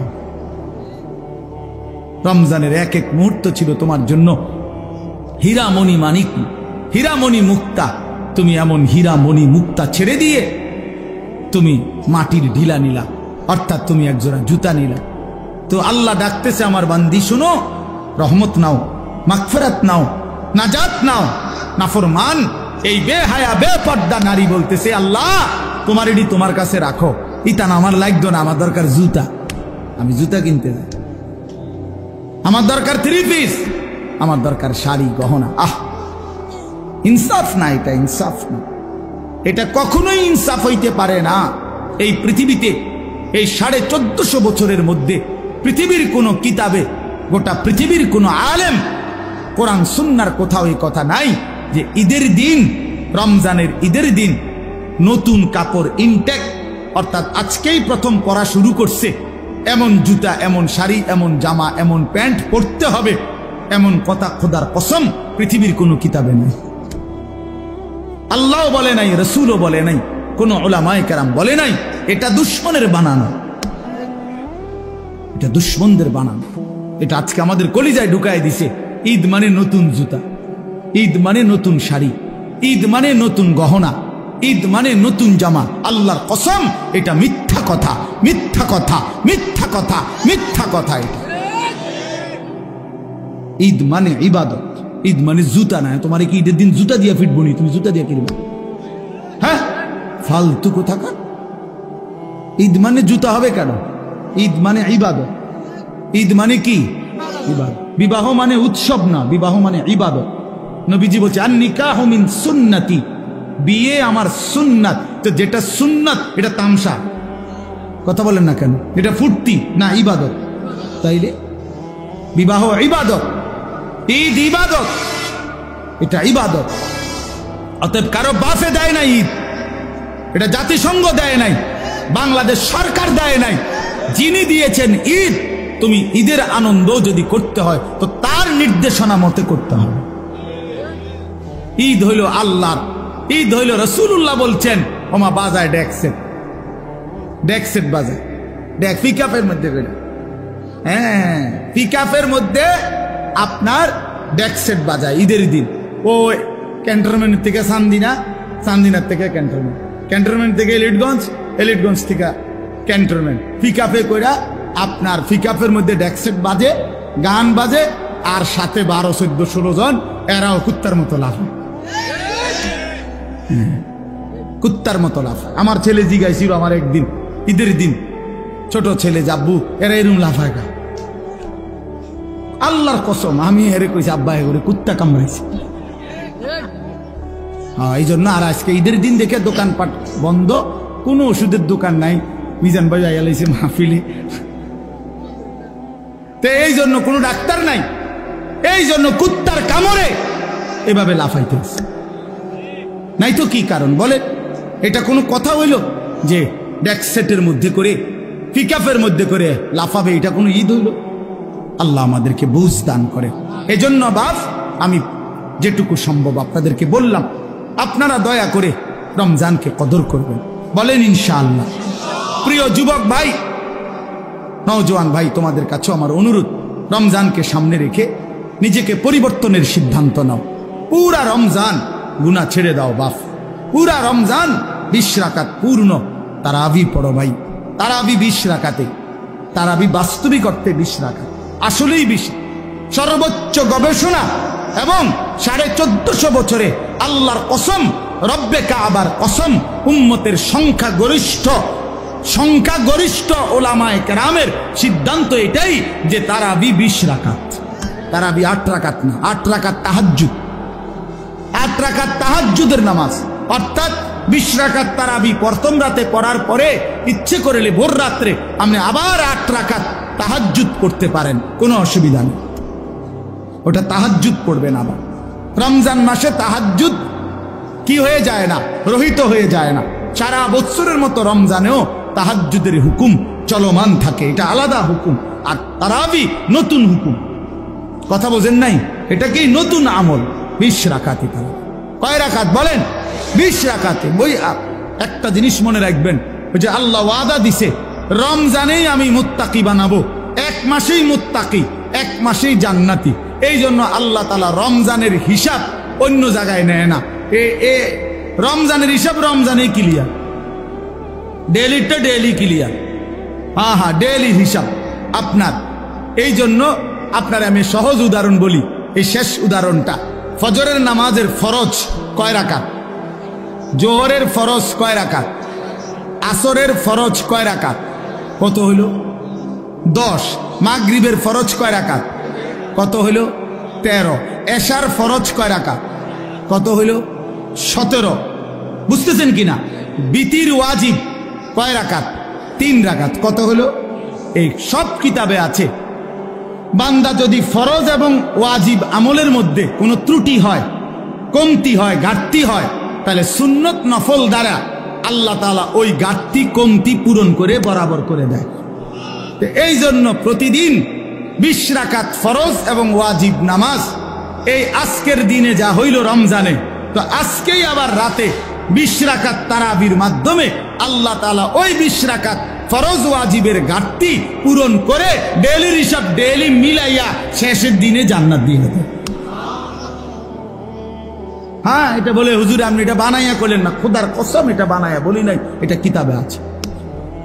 আমি বানাইয়া কমু কিতাবে, এতক্ষণ কথা কইছি না বানাইয়া, অন শেষের বেলায় একটা কথা মিশা কথা কোনের কি দরকার? কথা আমার বলেন না, বুঝেন না কথাটা? এটা আমার স্বার্থ কি? তারাবির নামাজ আপনারে 20 রাকাত পড়াইলে আমার স্বার্থ কি? আলগা বেনিফিট কি? এতে করে আমার 10টা টাকা আইব নাকি? তো এনে কি এর মধ্যে এনে বেনিফিট তো নাই আলাদা। তাই এই জন্য আমরা ইনশাআল্লাহ যুবক ভাই পূর্ণ 20 রাকাত তারাবি পড়বেন, বলেন ইনশাআল্লাহ। খতমে তারাবি, আল্লাহর কোরআনের খতম পড়ার চেষ্টা করবেন, বেশি বেশি জিকির তেলাওয়াত করবেন, এবং শেষ কথা হলো রমজান পর্যন্ত হায়াত চাইবেন। আল্লাহর কাছে বলেন যে আল্লাহ আর অল্প কয়টা দিন আপনি আমারে হায়াত ভিক্ষা দেন, রমজান পর্যন্ত পৌঁছিয়ে দেন। আল্লাহ তাআলা আমাদের সবাইকে তৌফিক দেন। আজকের এই বরকতময় মাহফিল আল্লাহ কবুল করে নেন, আমিন। আলহামদুলিল্লাহ রাব্বিল আলামিন। আল্লাহুম্মা আনতাস সালাম ওয়া মিনকাস সালাম, তাবারাকতা ইয়া যাল জালালি ওয়াল ইকরাম, ইয়া আরহামার রাহিমিন, ইয়া আরহামার রাহিমিন, ইয়া আরহামার রাহিমিন। রব্বানা যালামনা আনফুসানা ওয়া ইল্লাম তাগফির লানা ওয়া তারহামনা লানাকুনান্না মিনাল খাসিরিন। আয় আল্লাহ আপনি মাফ করে দেন, আয় আল্লাহ আপনি মাফ করে দেন, আয় আল্লাহ আপনি মাফ করে দেন। রাত অনেক গভীর মাওলা, আয় আল্লাহ আপনি মাফ করে দেন, মেহেরবান মাওলা আপনি মাফ করে দেন। আল্লাহ আযাব দিলে আপনার কোনো লাভ নাই, মাফ করে দিলে আপনার কোনো ক্ষতি নাই, মাফ করে দিলে আপনার কমবে না, মাফ না পেলে আমাদের উপায় থাকবে না। আয় আল্লাহ আপনি আমাদেরকে মাফ করে দেন। আল্লাহ জিন্দেগির সমস্ত নাফরমানি মাফ করে দেন। আয় আল্লাহ আগামী জিন্দেগি সুন্দর করে দেন, ঈমান আমলের দৌলত দান করেন, ইজ্জত আফিয়ত দান করেন, তাকওয়া তহারত দান করেন, হিম্মত ইস্তেকামত দান করেন, দ্বীনের উপরে থাকার চলার তৌফিক দান করেন, আখিরাতের ফিকির দান করেন, কবরের ভয় দান করেন, জাহান্নামের ভয় দান করেন, জান্নাতের আশা দান করেন। আয় আল্লাহ জিন্দেগি সুন্দর করে দেন, বাকিটা হায়াত কাজে লাগাবার তৌফিক দান করেন। সেজদাওয়ালা কপাল বানিয়ে দেন, কাঁদনেওয়ালা চোখ বানিয়ে দেন, জিকিরওয়ালা জবান বানিয়ে দেন, মোহাব্বতওয়ালা দিল বানিয়ে দেন, সুন্নাতওয়ালা বন্দিগিওয়ালা জীবন বানিয়ে দেন। আল্লাহ আপনি জিন্দেগি কাজে লাগাবার তৌফিক দান করেন। আল্লাহ আমাদের সকলকে কবুল আর মঞ্জুর করেন। মাওলা আমার কিশোর যুবক ভাইগুলোকে নামাজি বানিয়ে দেন, চরিত্রবান বানিয়ে দেন। বাবা চাচা মুরব্বীদেরকে আরো বেশি নেক আমলের তৌফিক দান করেন। ওলামায়ে কেরামকে হায়াত দারাজ করেন। সমস্ত কবরবাসীদেরকে মাফ করে দেন। কিয়ামত পর্যন্ত কবরের আযাব মাফ করে দেন। কবরগুলোকে জান্নাতের টুকরা বানিয়ে দেন। আপনার নূরে রহমত দ্বারা ভরপুর করে দেন। আল্লাহ প্রত্যেকেই আমরা স্বজন হারা, মা বাপ আত্মীয় স্বজন কতজনকে হারিয়েছি। আল্লাহ প্রত্যেকটা কবরবাসীকে মাফ করে দেন। আল্লাহ কিয়ামত পর্যন্ত মাফ করে দেন। আল্লাহ অসুস্থ বিমারি যারা শিফায়ে কামেলা আজেলা দান করেন। প্রত্যেকের কামাই রুজিতে হালাল বরকত দান করেন। শহরে বন্দরে দেশে বিদেশে প্রবাসে যে যেখানে আছে সহি সালামতে নিরাপদে রাখেন। হালাল রোজগার করার তৌফিক দান করেন। প্রবাসী বাবা ভাইদেরকে ঈমান আমলের সাথে থাকার তৌফিক দান করেন। আল্লাহ আমাদের সকলকে কবুল আর মনসুর করে নেন। আয় আল্লাহ আমার দেশকে নিরাপদ করে দেন, আমার দেশকে নিরাপদ করে দেন, আমার দেশকে নিরাপদ করে দেন। আমার প্রতি ইঞ্চি মাটিকে আল্লাহ, আমার মাতৃভূমির প্রতি ইঞ্চি জমিনকে আপনি নিরাপদ করে দেন। প্রতিটা মানুষের জান মাল ইজ্জত আবরুর হেফাজত করে দেন মওলা। আল্লাহ আপনি কবুল করেন, আপনি মঞ্জুর করেন। আয় আল্লাহ সারা পৃথিবীর মজলুম মুসলমানদেরকে বিজয় দান করেন। ফিলিস্তিনের বিজয় দান করেন, গাজার বিজয় দান করেন। ইসরায়েলের ইহুদি বেঈমানদেরকে ধ্বংস করে দেন। মজলুমের বিজয় দান করেন, জালেমের পরাজয় দান করেন। আল্লাহ আপনি আমাদের সবাইকে কবুল আর মনসুর করে নেন। আয় আল্লাহ, এই জাবালে নূর মডেল মাদ্রাসা আপনি কবুল করে নেন। আল্লাহ আপনি কবুল করে নেন। ভাইদের এই ইন্তজামের মধ্যে বরকত দান করেন। মাদ্রাসায় ছাত্র ছাত্রী আরো মিলায়া দিয়েন, উপযুক্ত উস্তাদ শিক্ষক মিলায়া দিয়েন, এলাকাবাসীর দিল মাদ্রাসার সাথে সম্পৃক্ত করে দিয়েন। আল্লাহ আজকের এই মাহফিল বাস্তবায়ন করতে গিয়ে যে যেভাবে অংশগ্রহণ করেছে প্রত্যেককে উত্তম বিনিময় দান করেন, প্রত্যেককে উত্তম বিনিময় দান করেন। আল্লাহ ঘরের মা বোন যারা পর্দানসীন আছে সকলকে মাফ করে দেন, পর্দানসীন হিসাবে কবুল করে নেন। মা ফাতেমা রাবেয়া বসরিয়ার মতো আপনি বানিয়ে দেন। আল্লাহ রাত গভীরে আখিরি ফরিয়াদ, রমজান পর্যন্ত হায়াত ভিক্ষা দান করেন। রমজান দেখা যায় মাওলা, রমজানের গ্রাম শোনা যায়। এত কাছে এসে বঞ্চিত কইরেন না, বঞ্চিত কইরেন না মাওলা, এতটা কাছে এনে বঞ্চিত কইরেন না। আল্লাহ ভালোবাসার অপেক্ষার মাস রমজান, আজ অনেক দিন অপেক্ষা করছি মাওলা। আল্লাহ আপনি দয়া করে ভিক্ষা দিয়েন মাওলা। রহমত পেতে চাই মাওলা, মাগফিরাত পেতে চাই মাওলা, নাজাত পেতে চাই মাওলা, এতেকাফ করতে চাই মাওলা, শবে কদর পাইতে চাই মাওলা, আপনার ঘর কাবা জিয়ারত করতে চাই মাওলা, মদিনার রওজা জিয়ারত করতে চাই মাওলা। আপনি তৌফিক দান করে দেন। আল্লাহ যেই ভাইরা যেই বন্ধুরা আপনার কালো ঘর দেখে নাই, মদিনার সবুজ গম্বুজ এখনো দেখে নাই, আল্লাহ ওই চোখকে আপনি শান্ত করে দেন। আল্লাহ করে দেখবার তৌফিক দান করেন, দেখবার তৌফিক দান করেন। আল্লাহ আপনি তৌফিক দিয়েন, আপনার ঘর না দেখাইয়া কবরে নিয়েন না মাওলা, বন্ধুর রওজা না দেখিয়ে কবরে নিয়েন না মাওলা। রব্বির হামহুমা কামা রব্বায়ানি সগীরা, রব্বির হামহুমা কামা রব্বায়ানি সগীরা। সুবহান রব্বিকা রব্বিল ইজ্জাতি আম্মা ইয়াসিফুন ওয়া সালামুন আলাল মুরসালিন ওয়ালহামদুলিল্লাহি রাব্বিল আলামিন।